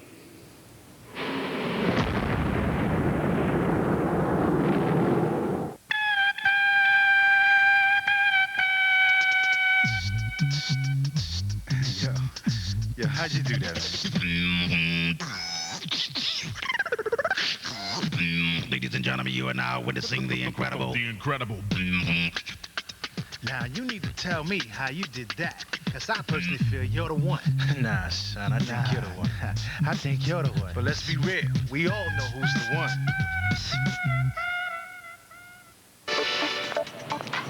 Why aren't you driving a Ford? Drive the sport utility that delivers instant traction automatically. Ford Explorer. Drive the car completely redesigned for '96. Ford Taurus. Drive the minivan that's taking the competition by storm. Windstar. Your Ford dealer rules the streets. Nobody has more #1 selling cars and trucks, and we're not stopping there. 5 of the 10 bestsellers And counting. are at your tri-state quality Ford dealer now. Why aren't you driving a Ford? It's Thursday at the Australian Open, where defending women's champion Mary Pierce has just been upset 6-4, 6-4 by Elena Likotseva. We'll return to Los Angeles after we pause again for this timeout. Don't forget the big screen TVs.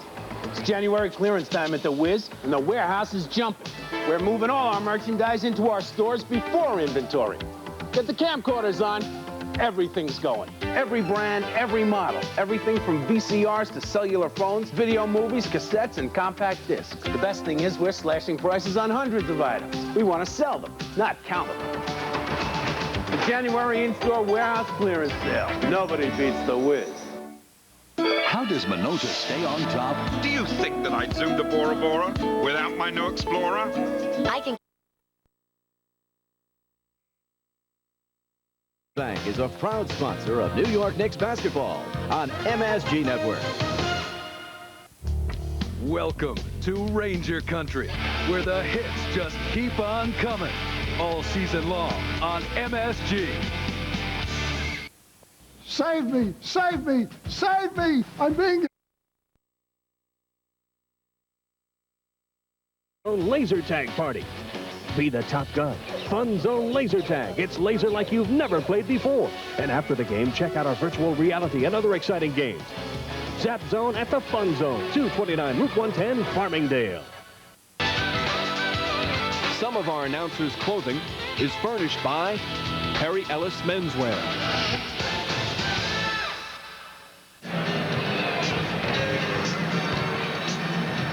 Back at the sports arena, the Knicks with a 40-35 lead on the LA Clippers. A sloppy first half for the Knicks. They committed 15 turnovers, but after the good shooting start, cooled off and lead by 5. And the positive for the Knicks, Marv, is that their opponent, the Clippers, average 100 a game. They've only got 35 right now, so the defense certainly has improved for the Knicks thus far. All right, let's take a look at some of the halftime highlights.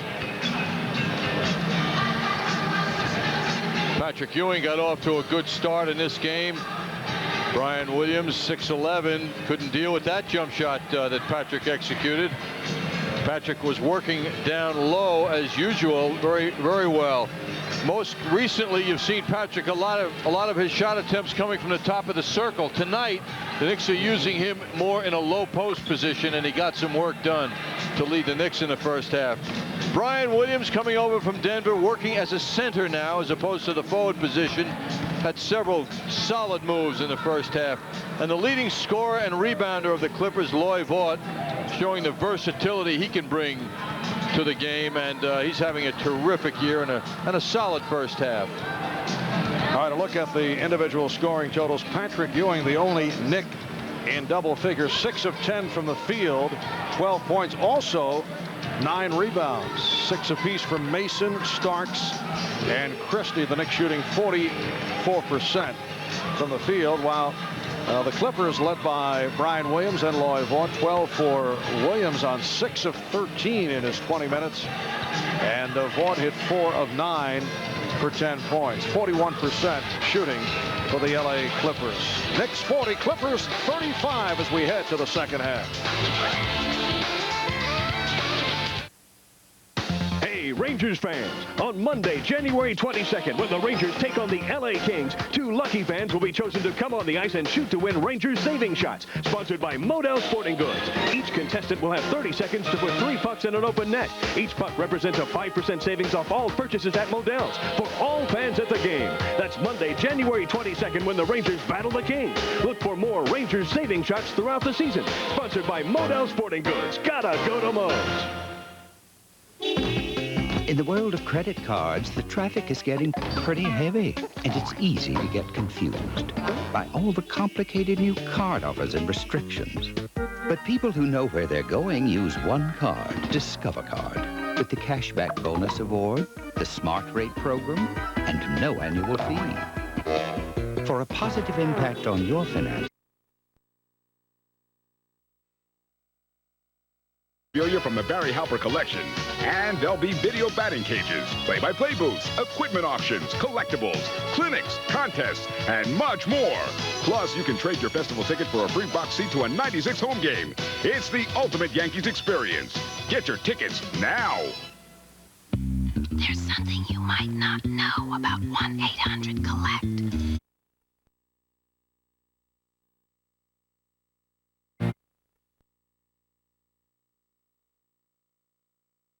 Gary.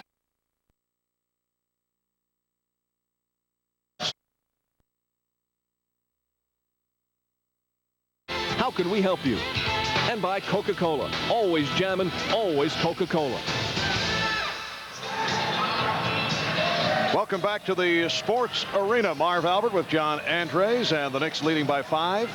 Both clubs warming up, getting ready for the second half. There's former LA Clipper Gary Grant, who had a cameo role while with the Clippers in a motion picture entitled Miracle Beach. And John, we just happened to have a clip. Let's take a look. Thankfully. Another Clippers. Gary Grant brings the ball up 3-on-2, and he throws the ball away again. Coach Schuler is not pleased. He certainly isn't. He's sending Grant to the bench. Come on. Ken Norman inbounds the ball to Charles Smith, who goes up for the shot, and he is rejected by Reggie Lewis. Another one, and another brick. Scotty needed help. Coach Schuler looking for some answers, and he's certainly not going to find any with Grant on the bench. You're right about that. This isn't the kind of night we expected from Gary Grant. The young superstar from the... Gary, we need a lift here. Forget all that perimeter crap. I want you throwing bows and then driving strong to the hole. Got it? Got it. Well, then go get him. McHale drives the baseline, puts up a jump shot, rejected by Charles Smith. Out to Ken Norman, who pushes it forward to Gary Grant from out of nowhere. Slam dunk, Gary Grant. Oh my, timeout Celtics. Excellent work. How did it end, though? I want to know. Ask Gary. I'm sure he saw it several times from the motion picture Miracle Beach. Charles Smith had some good moves in that movie as well. Showing that we bring it all to you here on MSG. The other side of Gary's situation, Marv, is it's different in LA, you know?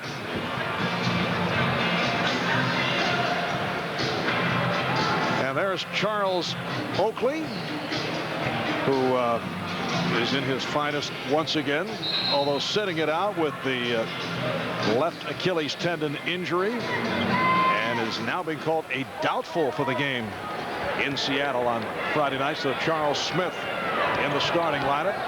And the Knicks open with Mason, Smith, and Ewing up front. Hopper and Starks in the backcourt. Charles Smith did have 6 rebounds in his 19 minutes of the first half. And the Knicks out-rebounded the Clippers 24-17. This is Lamont Murray showing the touch. This is a guy the Clippers feel who will only get better as his shot selection improves. That has been the question with Lamont Murray, who brings the Clippers within 3. Barry able to knock it away, but it's a kickball. And the Knicks maintain possession, getting the new 24. Take a look at our Toyota matchup. Two centers going at each other in the first half. Patrick Ewing winning in the rebounding department big time, but Williams had a fine first half, matching Patrick's 12 points. Mason, and he'll head to the line. So Anthony Mason in the post-up mode, and fouled by Murray. That's his 3rd. Very quiet first half for Anthony Mason, who, as usual, led the Knicks in time on the floor with 20 minutes of playing time, but only had 3 shots at the basket, while making 2 of them, also had 4 rebounds. And his free throw shooting is off recently. 2 of 5 at the line. He recently hit 26 in a row. The Knicks are 8 for 14 at the foul line. Knicks 41 and the Clippers 37. Bill Fitch going with Richardson and Barry at the guards. Williams, Vaught, and Murray up front. Malik Sealy not starting this second half. Malik Sealy was a question mark because of a knee problem. Clippers turn it over. I don't know if that's the reason, or whether Bill Fitch was not satisfied with the 14 minutes from Sealy in the first half, was not able to get anything going, was 0 for 3 from the field. Smith got the step. Yes, and it counts. What a terrific lead pass from John Starks. It took Charles Smith right to the hoop. As John sensing and seeing the position that he had, and he rolled in for the hoop. Nicely done between the 2 of them. Another look at John's pass. It just led Charles Smith right to the basket. Foul on Vaught. His first 22nd timeout is taken by the Clippers. Charles Smith spent 4 seasons with the Clippers, averaged 18.4, 7 rebounds. Had season averages of 20 and 21 in 2 of the 4 years. He was a first-round draft pick of the Philadelphia 76ers and then was traded to the LA Clippers. He was the 3rd pick in the draft that season. Those numbers that Charles had here in LA reflected him as a center, as a low post player, and he was the focal point of the inside game. When he came to the Knicks, he naturally deferred to Patrick Ewing and moved out to the forward position, and that has had a dramatic impact on his numbers. Murray, that's a 3 for Lamont Murray. So he's hit his last 2 shots. The Knicks 44, the Clippers 40. Minute and a half gone by in the 3rd. Mason gets inside. Anthony Mason looking to be more active as this 3rd quarter gets underway. No double teaming of Mason can make it very difficult for Murray. 9 points for Mason. Crowd wanted a foul on Mason. Shot clock at 5. Williams had the baseline cut off. Here is Murray.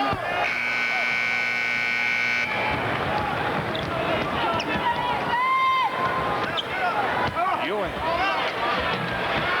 Patrick Ewing rolling to the hoop. That is such a great move by Ewing.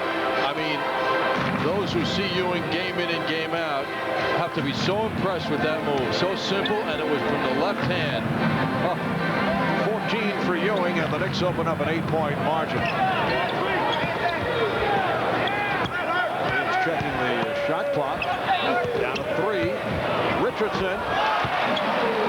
Richardson has been a specialist at the end of the 24. That's the 3rd time he's been able to hit tonight. Reminds me of Rod Strickland, too, with the ability to make crazy shots. Derek Harper gets it right back. The Knicks 50, the Clippers 42. And that's a travel or discontinue. Take your pick. Called on Richardson. The last move by Ewing. One of those moves that you say, pity the defenders if he would do that more often, just taking his great strength to the hoop. Mason now handling against Murray. Here's Ewing to the fadeaway. Ball pulls it down. The LA Clippers have won 4 of their last 5. They come off a loss at home. It's Barry. Brett Barry cuts it to a 6-point Nick lead. Clippers beaten here at the Sports Arena Saturday night by the Houston Rockets. And an offensive foul on Harper. They had won their previous 4 games over Phoenix, Minnesota, Vancouver, and Phoenix. They see 4, 5, 7 of the last 12. After 36 games last year, they were 5-31. The 15th victory did not come until the 1st of April. This is a vastly improved team from a year ago. Bill Fitch feels it would be significantly better if they didn't have the injury problems they've had this year. Oh, Barry from way downtown. Richardson. And Harper gets to it. Harper. Richardson leading Barry. By trouble! They have gotten away with a travel. Oh, Barb, I can't believe that. I think he got away with a travel and a travel on top of that one. A double travel. That was, I think that was 4 steps. Knicks 50, Clippers 46. And Murray able to break it up. 11 on the shot clock. Mentioned the injuries suffered by the Clippers. Stanley Roberts out with a sprained ankle. The huge center. Ewing. And it was thought there was a possibility that he might make his return tonight. He's out all last season with a ruptured Achilles tendon. He's played in only 12 games this year.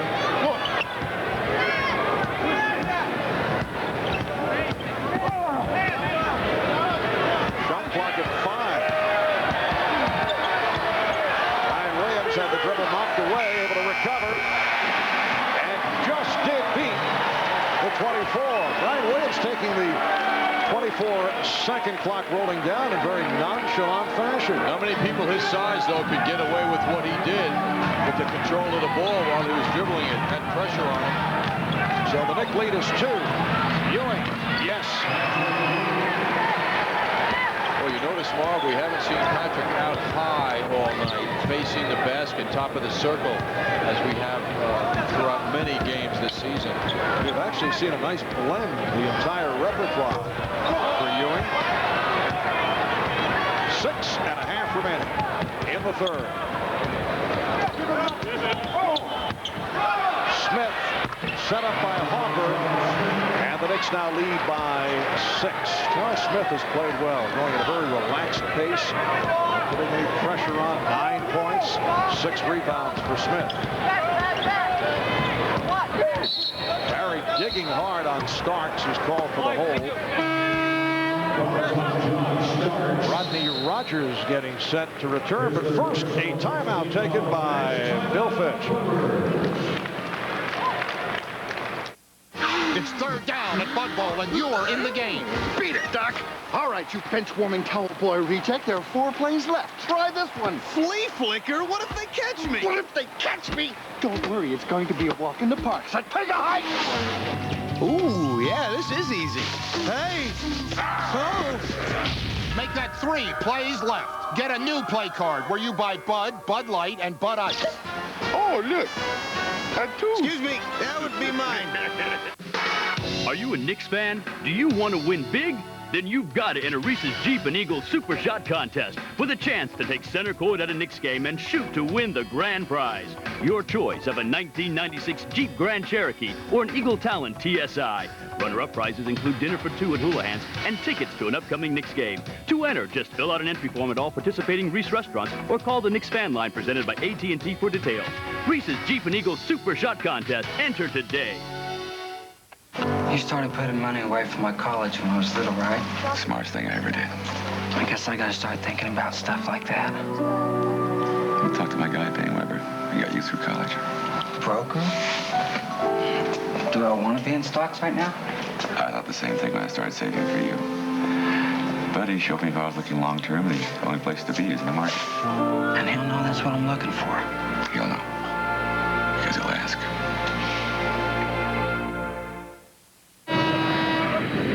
Well, it's the Delta Airlines information right now. Their upcoming schedule. The Knicks, that is, tomorrow, Friday night, they'll be at Seattle, MCS Cannon game night at 9:30. Saturday at Vancouver, similar start time. And then Tuesday back in New York against the Chicago Bulls. MCS Cannon game night at 7:30 on Tuesday. And you can see Lori Hamamoto, Director of Media Services for the Knicks, right behind Don Chaney and Jeff Nix, the Knicks assistant coaches. Her second homecoming of sorts, the former publicity director for the LA Clippers, also was the assistant to Alec Martin in Orlando. People meeting her at the airport, going wild in both Orlando and LA. Lori's fame has traveled everywhere from coast to coast. She's a very, very quiet lady, but very engaging because of her excellent work. And everybody loves Lori. And a foul on Smith. Now that would be worth several extra pages of media notes from you, John. That's the plan, Mark. John giving the stamp of approval. John and many others.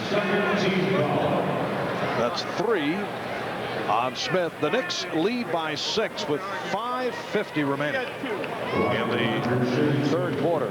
Both clubs shooting well in this third quarter. Knicks 6 of 9, Clippers 6 of 10. Rodney Rogers, who is not a good free throw shooter, at 65%. He was acquired by the Clippers from the Nuggets in a draft day deal after playing 2 years with Denver. Averaged 12 a game last season. Knicks lead by 4. Harper and Starks at the guards. Ewing, Mason, Smith up front. Smith trying to post up on Rogers. Stay right here, says Gary Benson. The foul is called. It's on Rogers, who was out of position at power forward with the Nuggets last year, but he's at power forward here in defending against Charles Smith. Who wants to show that he's out of position here. Rogers at 6'7", but he's got a very strong body. Mason putting the move on Murray again, got the step. Anthony Mason has been a weapon here in the third quarter. He now has 11 points.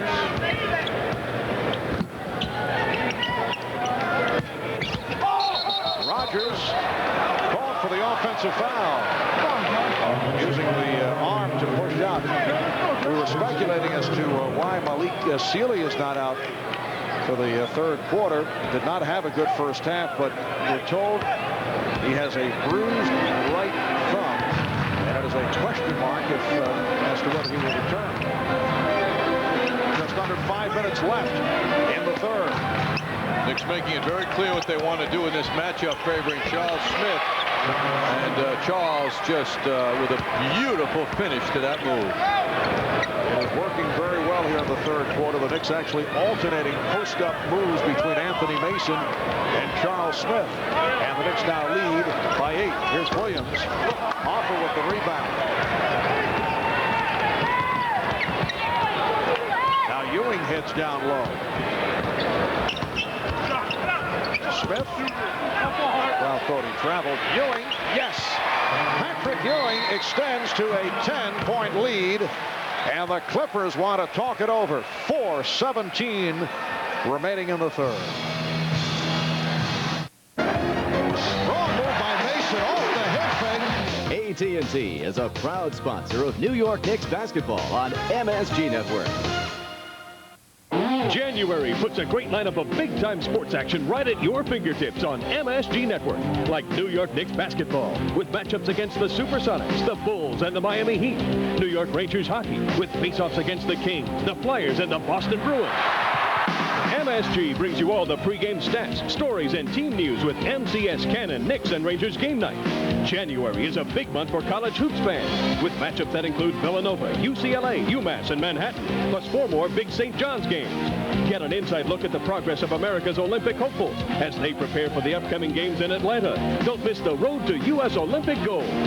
Take a hard look at today's fast-moving sports world and the people who make the headlines. Sports vigilante Bob Page hosts Page 1. Plus, you can always catch the latest scores, stories, and area high school sports news on MSG Sports Desk. It's all right at your fingertips. A great lineup of January sports action on MSG Network. The best in the game.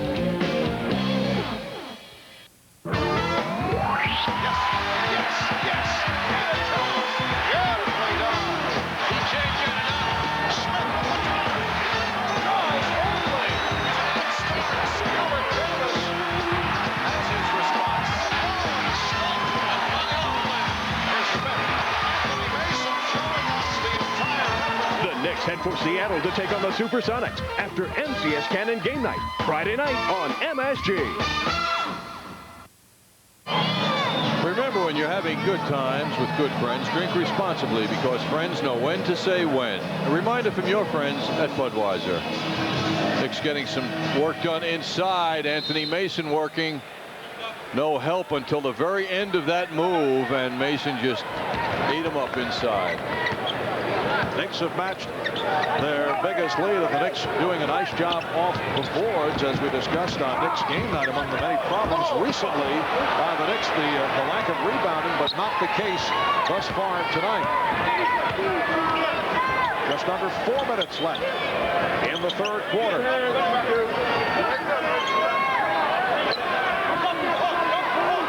Mason out to set the pick. Shot clock down at 2. Starks. And the Clippers on the run. Barry throwing a series of fakes and then rejected by Smith. A very exciting play by Charles.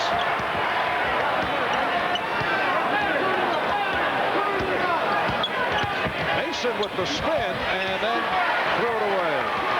He was well played. Here's Rogers. Call for travel. Nice job by John Starks. Although he felt that Rodney Rogers at 6'7", 260 pounds.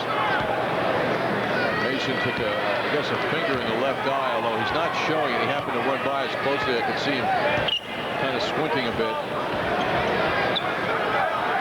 Starks isolated against Barry. Barry picking up Harper on the switch. Rogers did a nice job in keeping Smith off the ball. Here's Williams. Double dribble. He put it on the floor. He stopped. And then he started the dribble again.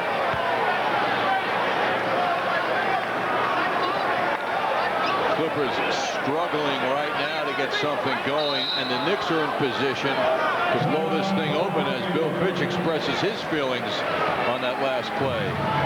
Knicks take a timeout. We'll be right back. If you were to take every honor, every award, everything positive that's been said about the Toyota Camry, and lay them end to end, you'd probably ask yourself, why did I do that? Better to drive one yourself and come up with a few accolades of your own.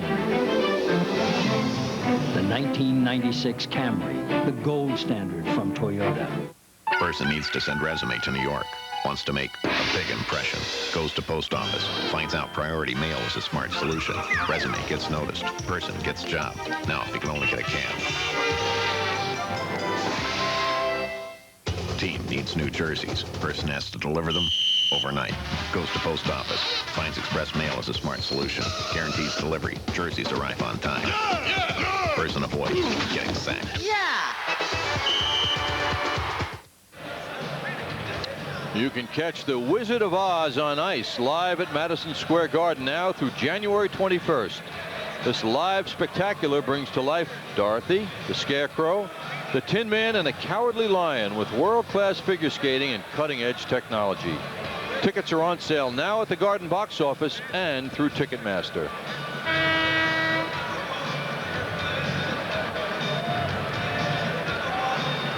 Well, a little vacation away from Madison Square Garden has proved good idea for Charles Smith, who's worked down low quite effectively. Charles on his way to a fine contributing effort to the Knicks. How about this block of Brent Barry's attempt as he got inside by John Starks? His timing was perfect. Charles Smith, 5 of 7, 11 points, 7 rebounds. Smith, Mason, and Ewing have combined to hit 8 of 10 to the field this third quarter. The Knicks lead by 10 with 2.5 remaining in the third. Smith, yes. It has all gone right for the Knicks. The ball is moving crisply once again. This is the type of play we saw when the Knicks were rolling to that record of 18-6. They've gone away from this in recent games. They're also getting the rebounding. Barry was hit. Foul on Ewing, and that is his third. Marv, getting here early tonight, as you know, we ran into one of your associates from NBC, Bill Walton, who does the broadcasts for the Clippers. And I was asking him about this young man, Brent Barry, now in his first year. He said, the only thing I don't like is Big Bill. Bill, different style, holding the mic. You ought to try that sometime, John. What is he doing? Well, good things happen, Marv. Well, Bill said the one thing I don't like about Brent Barry's time with the Clippers is that he doesn't play enough. And then I was asking Bill Fitch about Barry. I figured maybe Bill would say some negative things as Patrick Ewing comes up the court and handling the ball. However, there was an infraction, it seems, under the basket. As the ball the illegal pick was set out of bounds. It came from out of bounds. So it's not a foul, but the ball goes to the Clippers. So Bill Fitch said, I love Brent Barry. I said, how would you rate him? Are his talents similar to those of his father? The Hall of Famer, the great Rick Barry. Technical foul has just been called on Don Nelson. Gary Benson did not like what Nelson had to say and immediately hit him with a tee. Don's been very quiet, but obviously hit a nerve. Yes, his message got through. Finishing the thought, Marv, Bill Fitch said, I think his talents are those of his father. The ultimate compliment. Terry DeHare shooting the tee.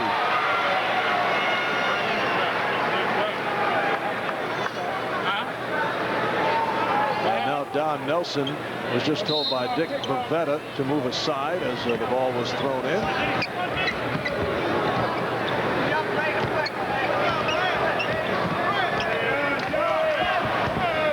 For the screen, and it's a 24-second violation. Barry should have looked for the shot. He found himself wide open. What Bill likes about this young man, though, also is that he can play the point guard, shooting guard, or even small forward position at 6'6". And he is an excellent passer. Well, that was one pass too many, as you mentioned, on that last possession. And again, we get the whistle. 3-second violation on Mason. The Knicks with their 4th turnover of this third quarter, which is a low number. They had 15 in the first half. So they have settled down. They lead by 10 in a low-scoring contest. Hopper called for the hold, and Dick Bavetta putting his fingers to the lip to tell Derek to keep it down as he's about to play. Hopper doing a job explaining his position to a former backcourt man in the Downtown Athletic Club Athletic League, Dick Bavetta. Another Clipper turnover. Hopper going all the way and draws the foul. It was Hack. How about the Orlando Phoenix final earlier tonight. Cotton Fitzsimmons taking over from Paul Westphal, and the Suns were blasted 113-95 in Phoenix. Usually a team responds much better than that, no matter who the opponent is, when there's a coaching change. But of course, we have to factor in that the Phoenix Suns know a lot about Cotton Fitzsimmons. He's not a new face there. Look at the all-time coaching win list. You see Cotton is right there. Bill Fitch, number 4. Don Nelson, number 6. I'm looking for Jack Ramsey to come back, Marv. I'll say this about Jack Ramsey. You're putting pressure on Jack. He's a very happy guy. He's in the best shape of any of those names we're looking at up there. Jack handling the color commentary for Andy Heath broadcast and working for ESPN. Murray. Oh, Lamont Murray on the follow. Put it down. And the Knicks now lead by 10 with 45 seconds to go. Third quarter. Knicks need a lift now. They need a little bit of a run to discourage the Clippers. Smith eluding the defender was held. Foul on the hair. The Nets with a win on the road, beating Charlotte at the Hive. 97-93. Atlanta beat Indiana 102-93. Miami stopped the 5-game losing streak. Beat Washington 96-89. Minnesota beats Golden State 98-88. Houston over Denver 120-112. Keene had 37 points. And Milwaukee won 11. And the Sixers 100. Clyde Drexler is back in stride for the Rockets, who beat the Clippers here in the last game for the Clippers on Saturday. Knicks with a 12-point lead. Williams eluding Mason. 16 for Brian Williams. A great move by Williams, but the hair did a fine job setting him up. Down to 15 seconds left in the third, and the Knicks are holding for a final shot. They lead by 10. 5 seconds to go. Harper finding the opening. Knicks by 12. Barry takes the pass and hits. Oh, that really bothered Don Nelson. Here is Starks. Don Nelson very upset about the poor transition. He's walking onto the floor and staring at John Starks for not getting back. Yes, and not allowing Barry to catch that basketball, or allowing him rather to catch that ball.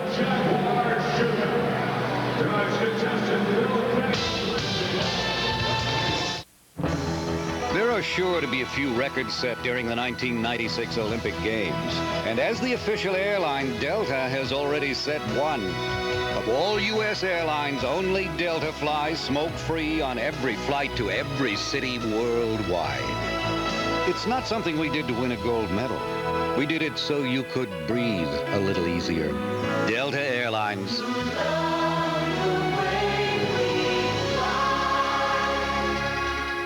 It's late at night. Do you know where your children are? Keep in touch with the Motorola pager from Nobody Beats the Wiz. Excuse me, I've got to use the phone.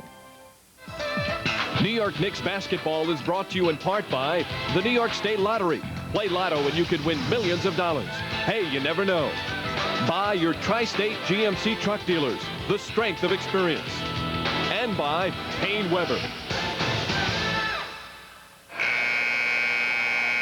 Well, the Knicks will be going into the fourth quarter now with a 10-point lead. They also enjoyed a lead in the last game against Milwaukee entering the fourth. Let's take a look at how the quarter ended. Beautiful drive inside by Grant. Brian Williams inbounds the ball, sends it up court, and Barry, with two Knicks looking at him, allowed to catch the ball and make that shot. That was, that was Harper on the drive for the Knicks for the 2 points, leading to that Brian Williams beautiful outlet pass to Brent Barry. So the Knicks with a 5-point lead after one at the half. They were up 40-35, and they extend to a 10-point advantage as we head to the Fourth quarter here at the Sports Arena. I would say a disappointing crowd on hand. Many patches of empty seats. Usually the Knicks are an attractive draw here, but capacity is 16,005. They're averaging just under 9,000 here at the Sports Arena. They had one sellout, but that at the Pond in Anaheim for the Chicago Bulls, which is not a surprise. There has been much talk about speculation. Eventually the Clippers will move to the Pond in Anaheim, but they have resisted and have stayed here at the Sports Arena. Fourth quarter is underway. Rogers with Hort and Williams up front. Barry and the Hair in the backcourt. Reach and foul called on Herb Williams. So Herb Williams providing a breather for Patrick Ewing. Ewing is the high man with 18 points, while the Clippers led by Brian Williams, who has 16.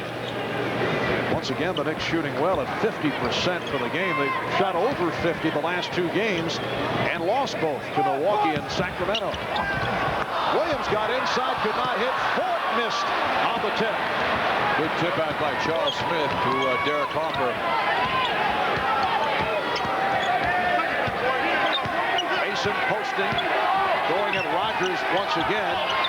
Oh, a sweeping hook by Anthony Mason, and the Knicks now lead by 12. Tremendous shot with the right hand by Mason, who is not double covered again. 13 for Mason. Rogers lost it. Starks turning Barry around, then lost the dribble, but got a break. It was off the foot of De Haer. Here's Patrick Ewing. Charles Smith, a solid performance by Charles Smith. 15 points, 7 rebounds. Charles, who has kept his frustrations pretty private throughout the last couple of weeks, you know has to feel great about this. Here is Ewing. And handled by Vaughn. Minute and a half in, fourth quarter.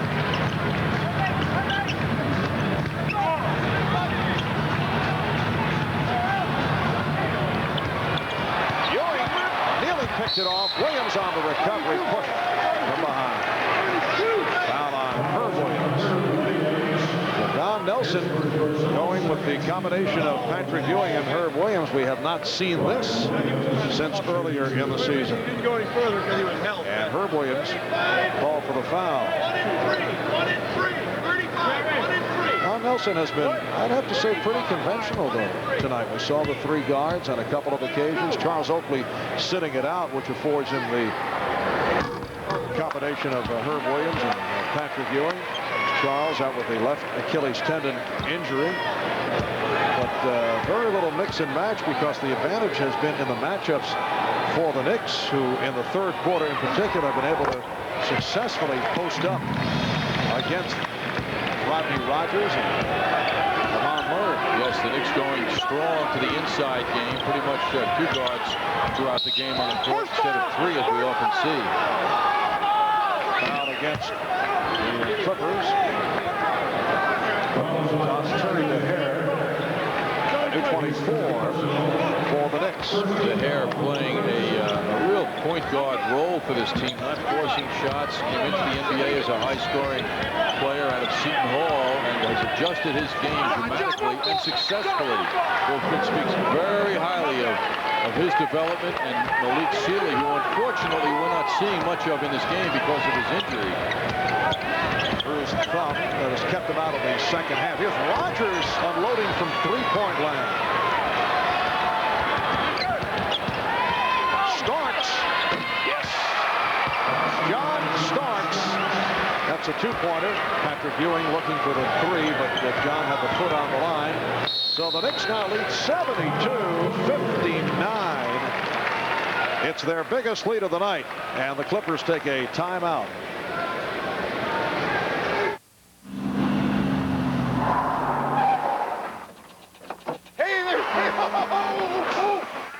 What's up? Oh, thanks for stopping, Bob. I've been waiting out here forever. You just passed me. I'm out of gas. Your car is still running. Weird, huh? Very. It's in flames! I don't think so. But I love you, man! For the great taste that won't fill you up and never let you down, You're not getting the Bud Light! make it a Bud Light. Where's the love, man? In business, you can't always count on an easy road to success. But you can count on AT&T, because only AT&T guarantees you a competitive price. Our 1-800-COMPARE Center will give you an immediate side-by-side price comparison. And we're so sure that our prices are competitive that if you don't agree, we'll give you 1 month's worth of long distance up to $500. These days, you can't count on much, but you can count on AT&T for the life of your business. Consider credit card rebates, gasoline, airline miles, cars. Many can hold you down with restrictions or yearly limits, but not the Discover card. The more you use your card, the higher your cashback bonus award. And you're never restricted on how you can use cash. When it comes to rebates from the Discover card, the sky's the limit. It pays to Discover, the card that pays you back. Use it where you see the Novus sign.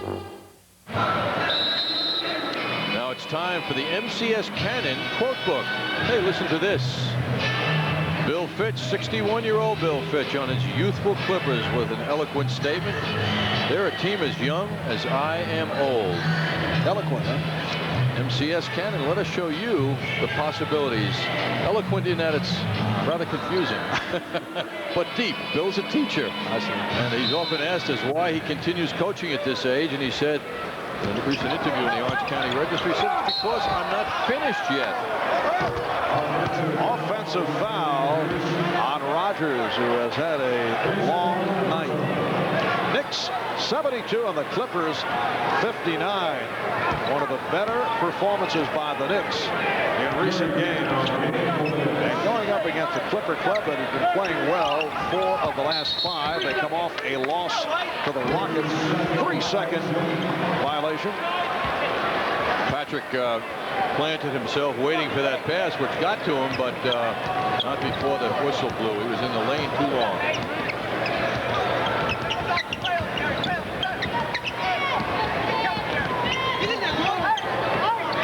Rogers, report, hit by Herb Williams.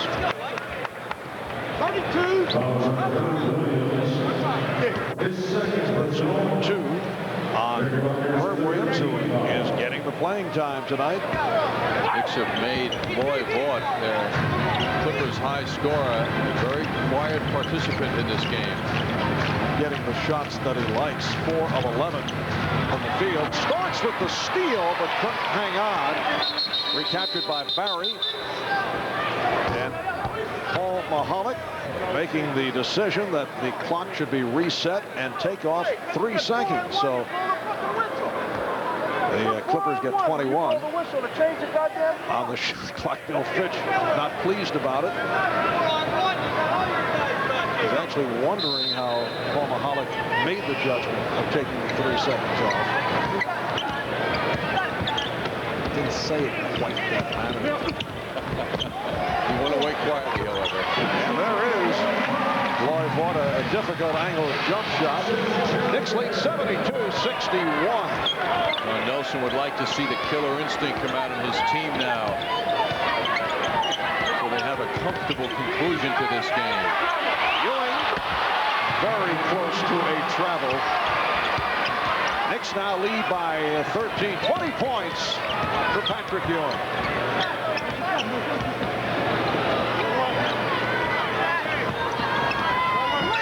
Rogers with a whip pass.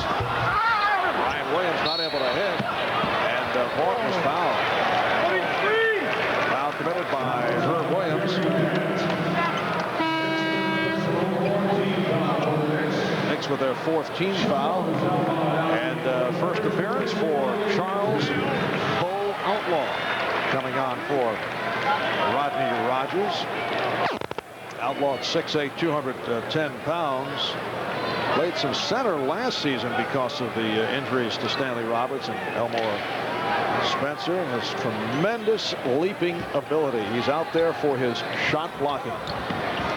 The hair rebounded by Williams. Grant now at the point guard position. Grant and Starks in the backcourt. Ewing not able to handle the lead. And now here's Doug Christie checking back in. John Starks has to recognize when those lead passes go to Patrick when he's got 3 defenders around him. It's a low percentage play. 4 minutes gone by in the fourth. Marv Albert, John Andres from the Sports Arena. Come up on 12:30 back in the East. Dick Pavetta with the call as Mason had the wraps on Vaught. Dick telling Don Nelson to settle down as just told Don to head back to the bench. Dick started to make the call and then held up because he was not pleased with the attitude. Always checking the attitude of the coaches.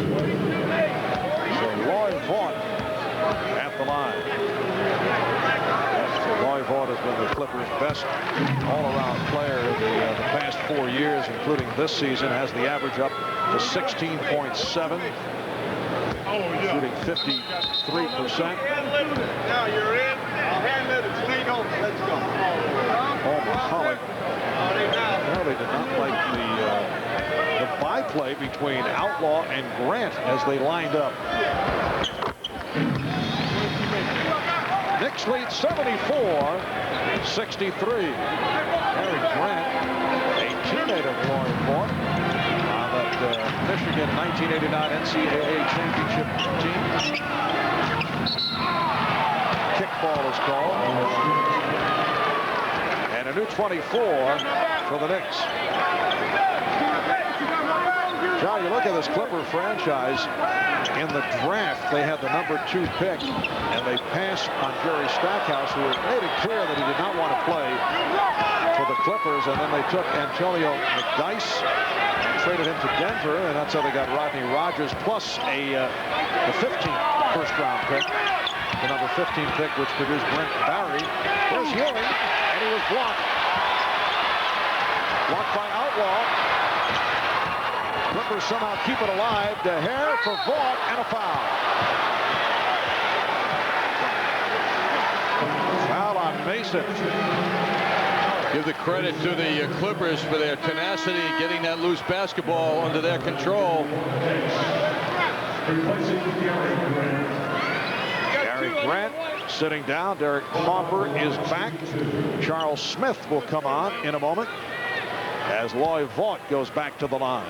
Loy Vaught rebounding 10 rebounds a game this year at a clip much better than any other of his 5 prior years with the Clippers. So a brief appearance with Christie as Charles Smith comes on, and the Knicks are back to their starting lineup. Knicks by 10. Knicks have hit a dry spell the last couple of minutes. And a foul on Vaught.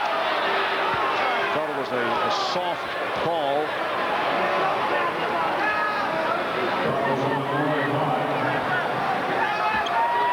So the Knicks get the new 24. That's 2 on Vaught. Second team foul on the Clippers.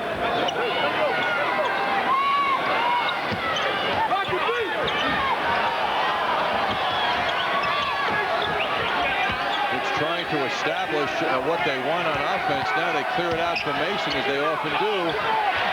He thought he was fouled.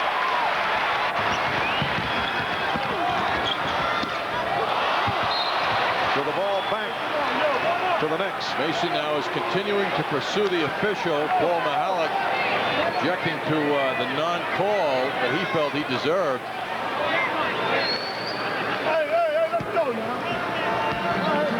6.5 remaining in the fourth quarter. High number of turnovers for both teams. Knicks at 15 in the first half. Harper for 3. Yes.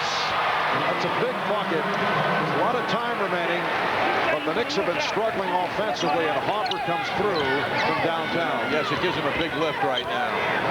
13 for Harper. Nice pass. Outlaw block by Ewing, and a foul call.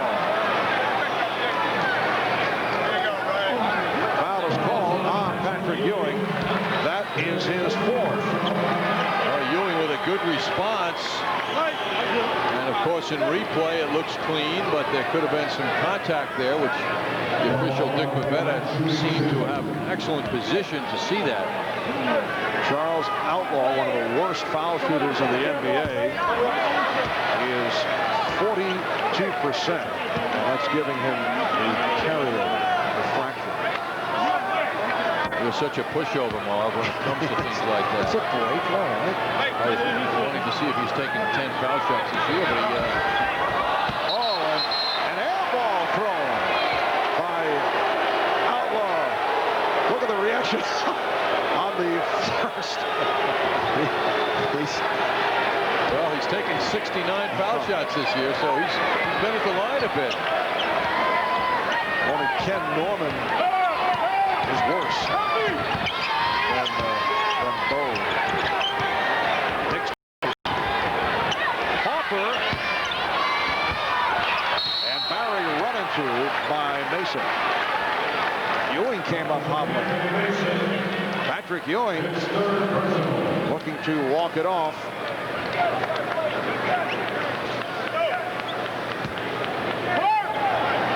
So Brett Barry to the line. 75% free throw shooter. Brett, in his earlier days at Oregon State, was actually shooting, as his dad did, underhand, which these days, as you know, John, is most unusual, and he's gone to the one-hand shot. Brett Barry, whose license plate reads Bones. Yes, he is a very skinny guy.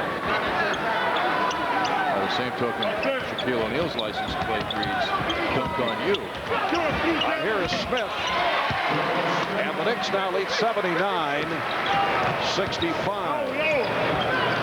John, these are fascinating points of information you're throwing at us here. I think our late night viewers, you might drift off now and then, might throw you a little spark once in a while. You know, we haven't had that many fast breaks.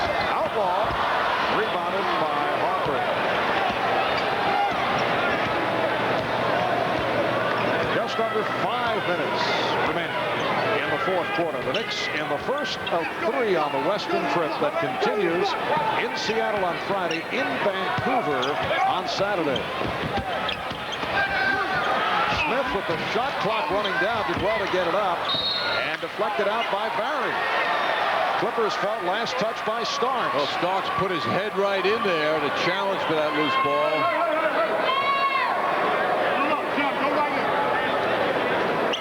Get a new 24.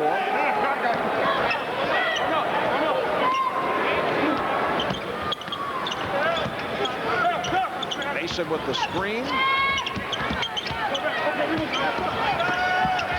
Smith lost it. Off the fake, he got stripped. Barry for 3. Barry stepping back, but not able to hit from downtown.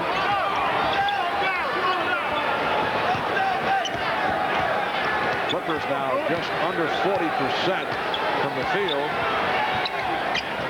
Knicks now going with a low post of Charles Smith and Ewing, but Derek Harper has a different thought in mind.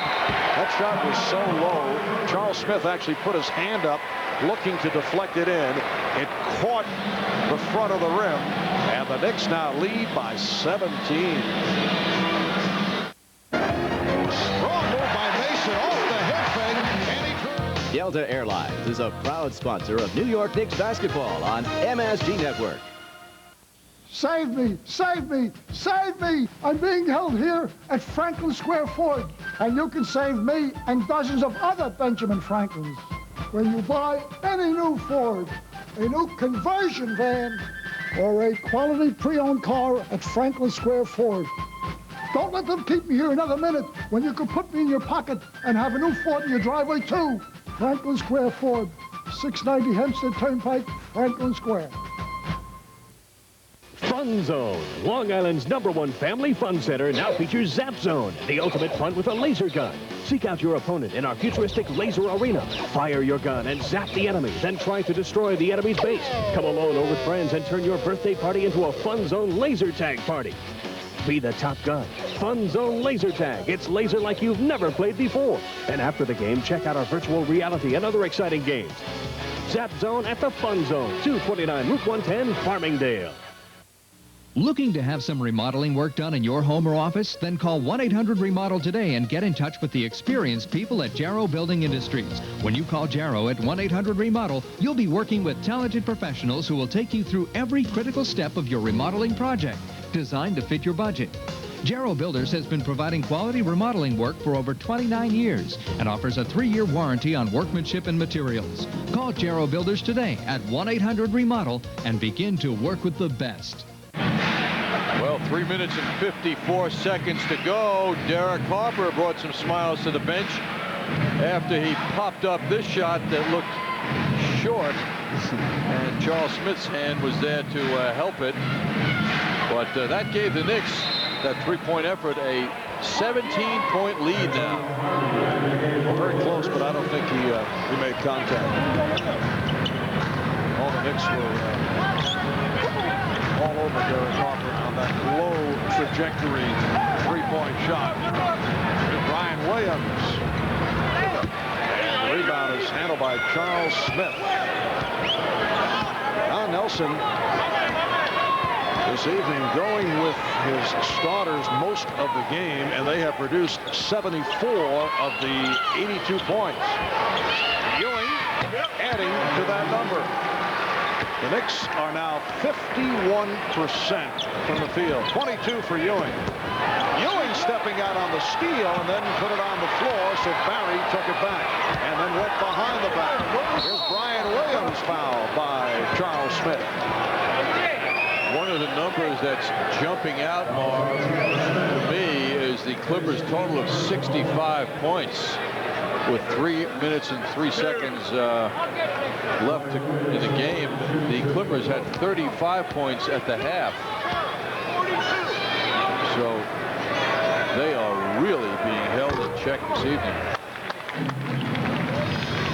3 minutes, 3 seconds remaining in this fourth quarter. A crowd of only 8,067 here at the Sports Arena. Now lead 84-67. So the Clippers with just 9 points in this fourth quarter. Here's Smith. Charles Smith from Anthony Mason. Charles Smith with 19 points on 8 of 12 shooting, also has 8 rebounds. Harvey on the follow is fouled. Anybody who has witnessed Charles Smith's frustrations this year home at the Garden can relate to Charles's play tonight, in a sense that there have been so many nice plays. Look at this perfect lead pass from Mason to Charles Smith that in some ways, you know, Charles is hoping that all the fans that have been following him this season are staying closely tuned to his efforts here tonight. There have been several very nice things happening in the game of Charles tonight. 8 out of 12 from the field. And Charles with 37 minutes playing time. Patrick Ewing sitting down, 22 points for Ewing. Clippers are 13 of 22 at the line. You know, the way that Charles Oakley, the way he's been playing this season, it's a rare game that you say, well, we don't miss Charles Oakley if he's not on the floor, as the Knicks did the other day with foul trouble against Milwaukee, only 27 minutes. But this is a game where the Knicks can say they didn't miss Charles. That's a rare moment because of the other Charles. Outstanding second half by the Knicks to put this one away. We come up on 2 minutes to go. Another Clipper turnover, sloppy pass by Brent Barry.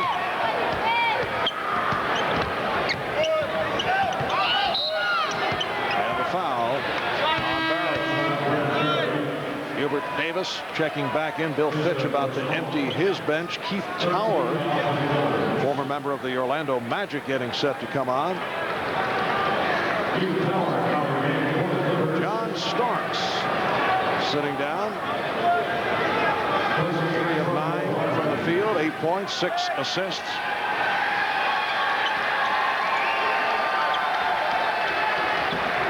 Broken up by Kwiatkowski. And now Don Nelson sending on Charlie Ward, making his first appearance of the night. And Charlie Ward hearing it from the crowd. Charlie always a very popular figure around the league because of his football exploits. Hopper will depart. Derek Hopper with a solid game, 16 points. Well, Charles Outlaw showing the leaping ability, and the Knicks now lead 86-70. Oh, that was exciting. And Charlie Ward fouled by Charles Outlaw, who's holding his left knee.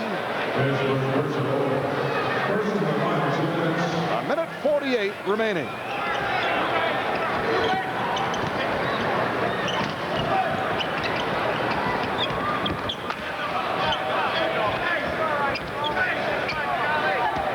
With a 16-point lead, 70 points by the Clippers, equals opposition low for the season against the Knicks. Ward, Miami held to 70 in the return of Pat Riley at Madison Square Garden several weeks back.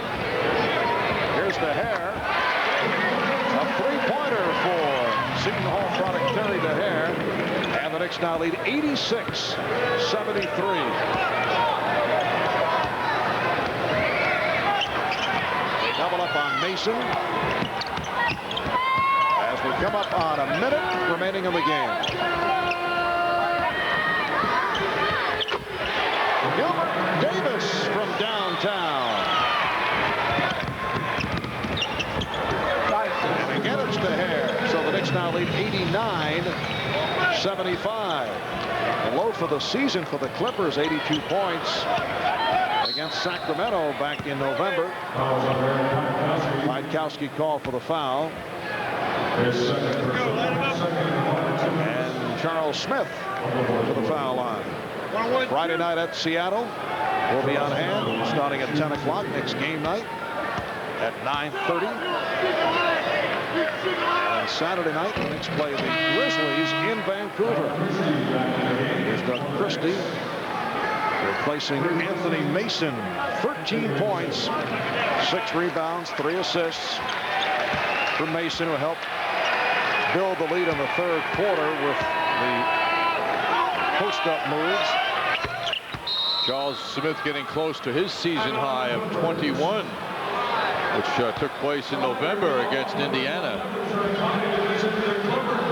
In fact, this is his first 20-point game since the Knicks' 4th game of the season. We'll be right back.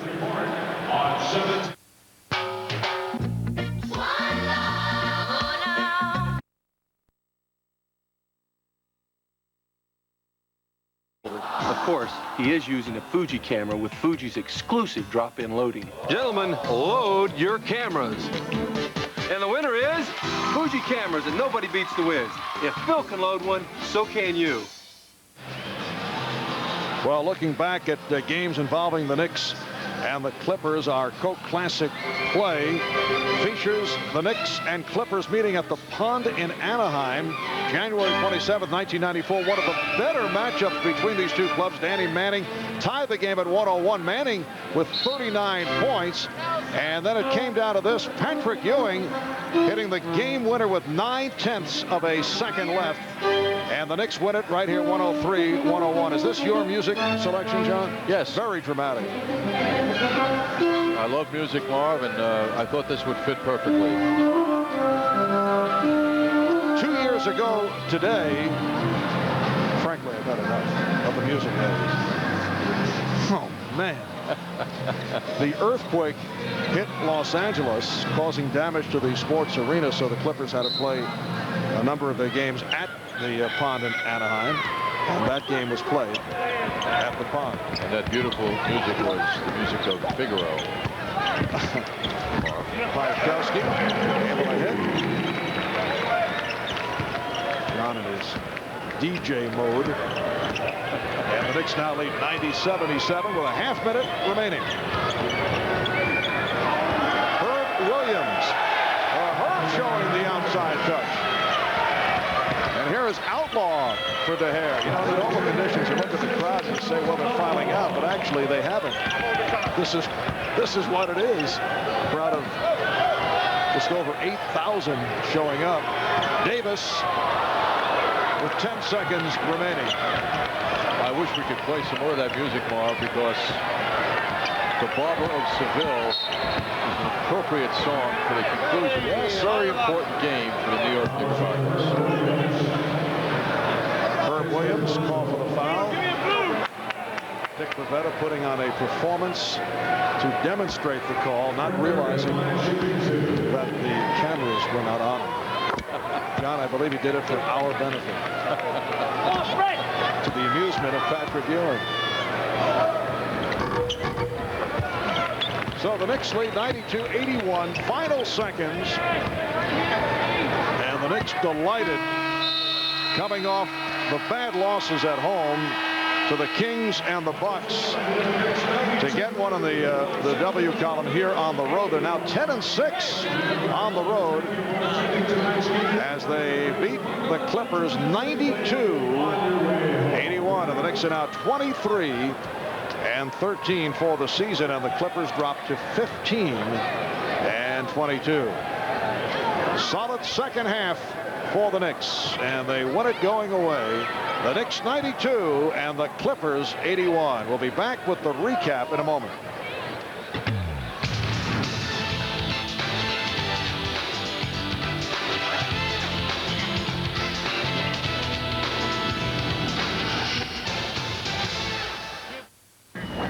Dad? Yeah?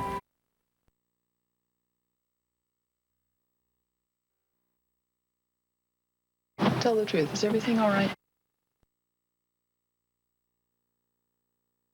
The Knicks head for Seattle to take on the Supersonics after MCS Cannon game night, Friday night on MSG. Well, the Knicks over the Clippers 92-81 here at the Sports Arena in Los Angeles as the Knicks go to 23-13. A very strong performance for the combination of Patrick Ewing and Charles Smith. The Knicks for the game shot 36 of 71, 51%.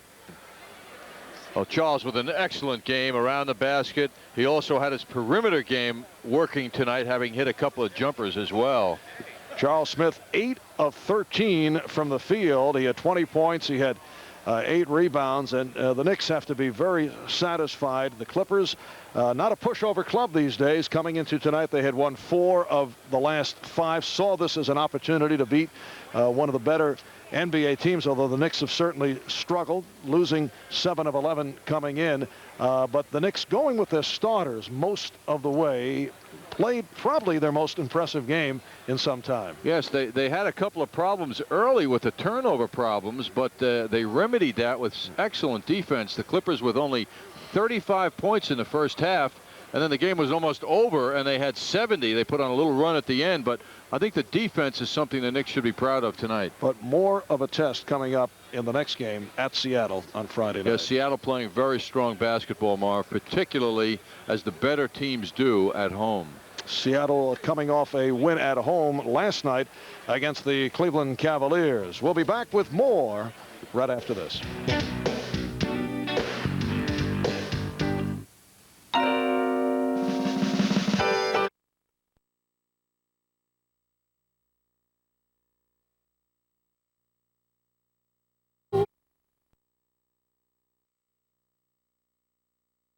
As the basket appeared, that it appeared bigger to you, having spent 4 years in your early career here in Los Angeles. Were you very comfortable here returning in some ways home? I can't really say it was the basket. Just, I mean, I felt good going out there, being in the starting lineup. I just felt real comfortable, and I just got into the flow of the game early defensively, and it just felt good.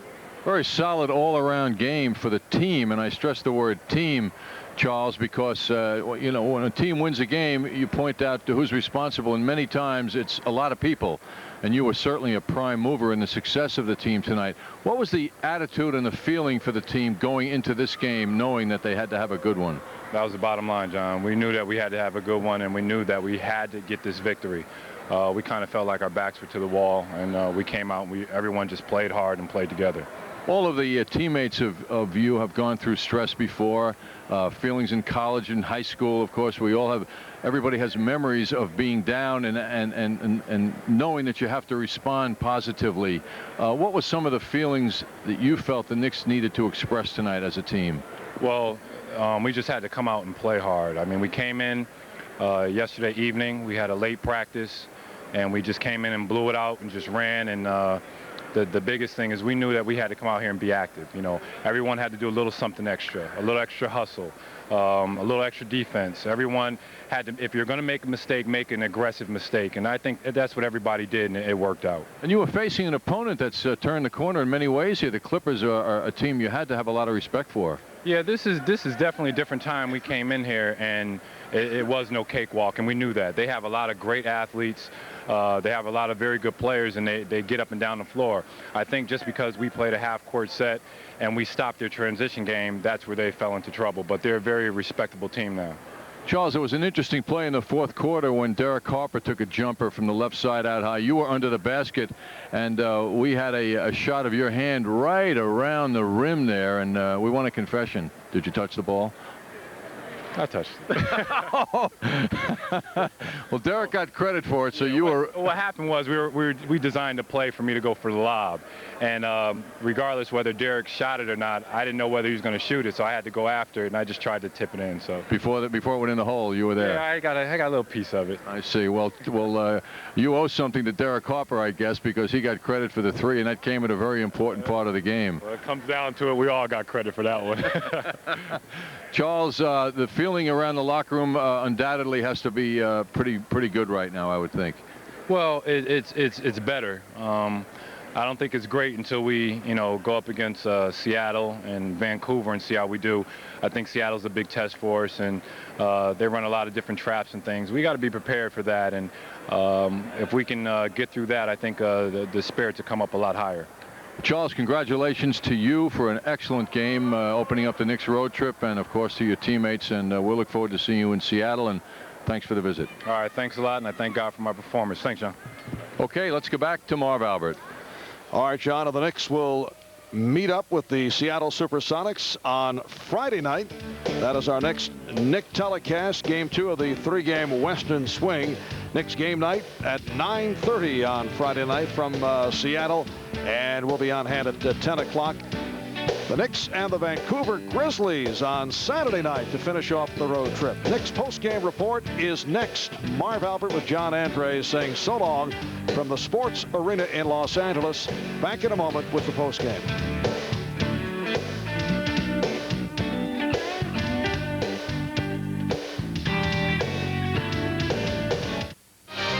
New York Knicks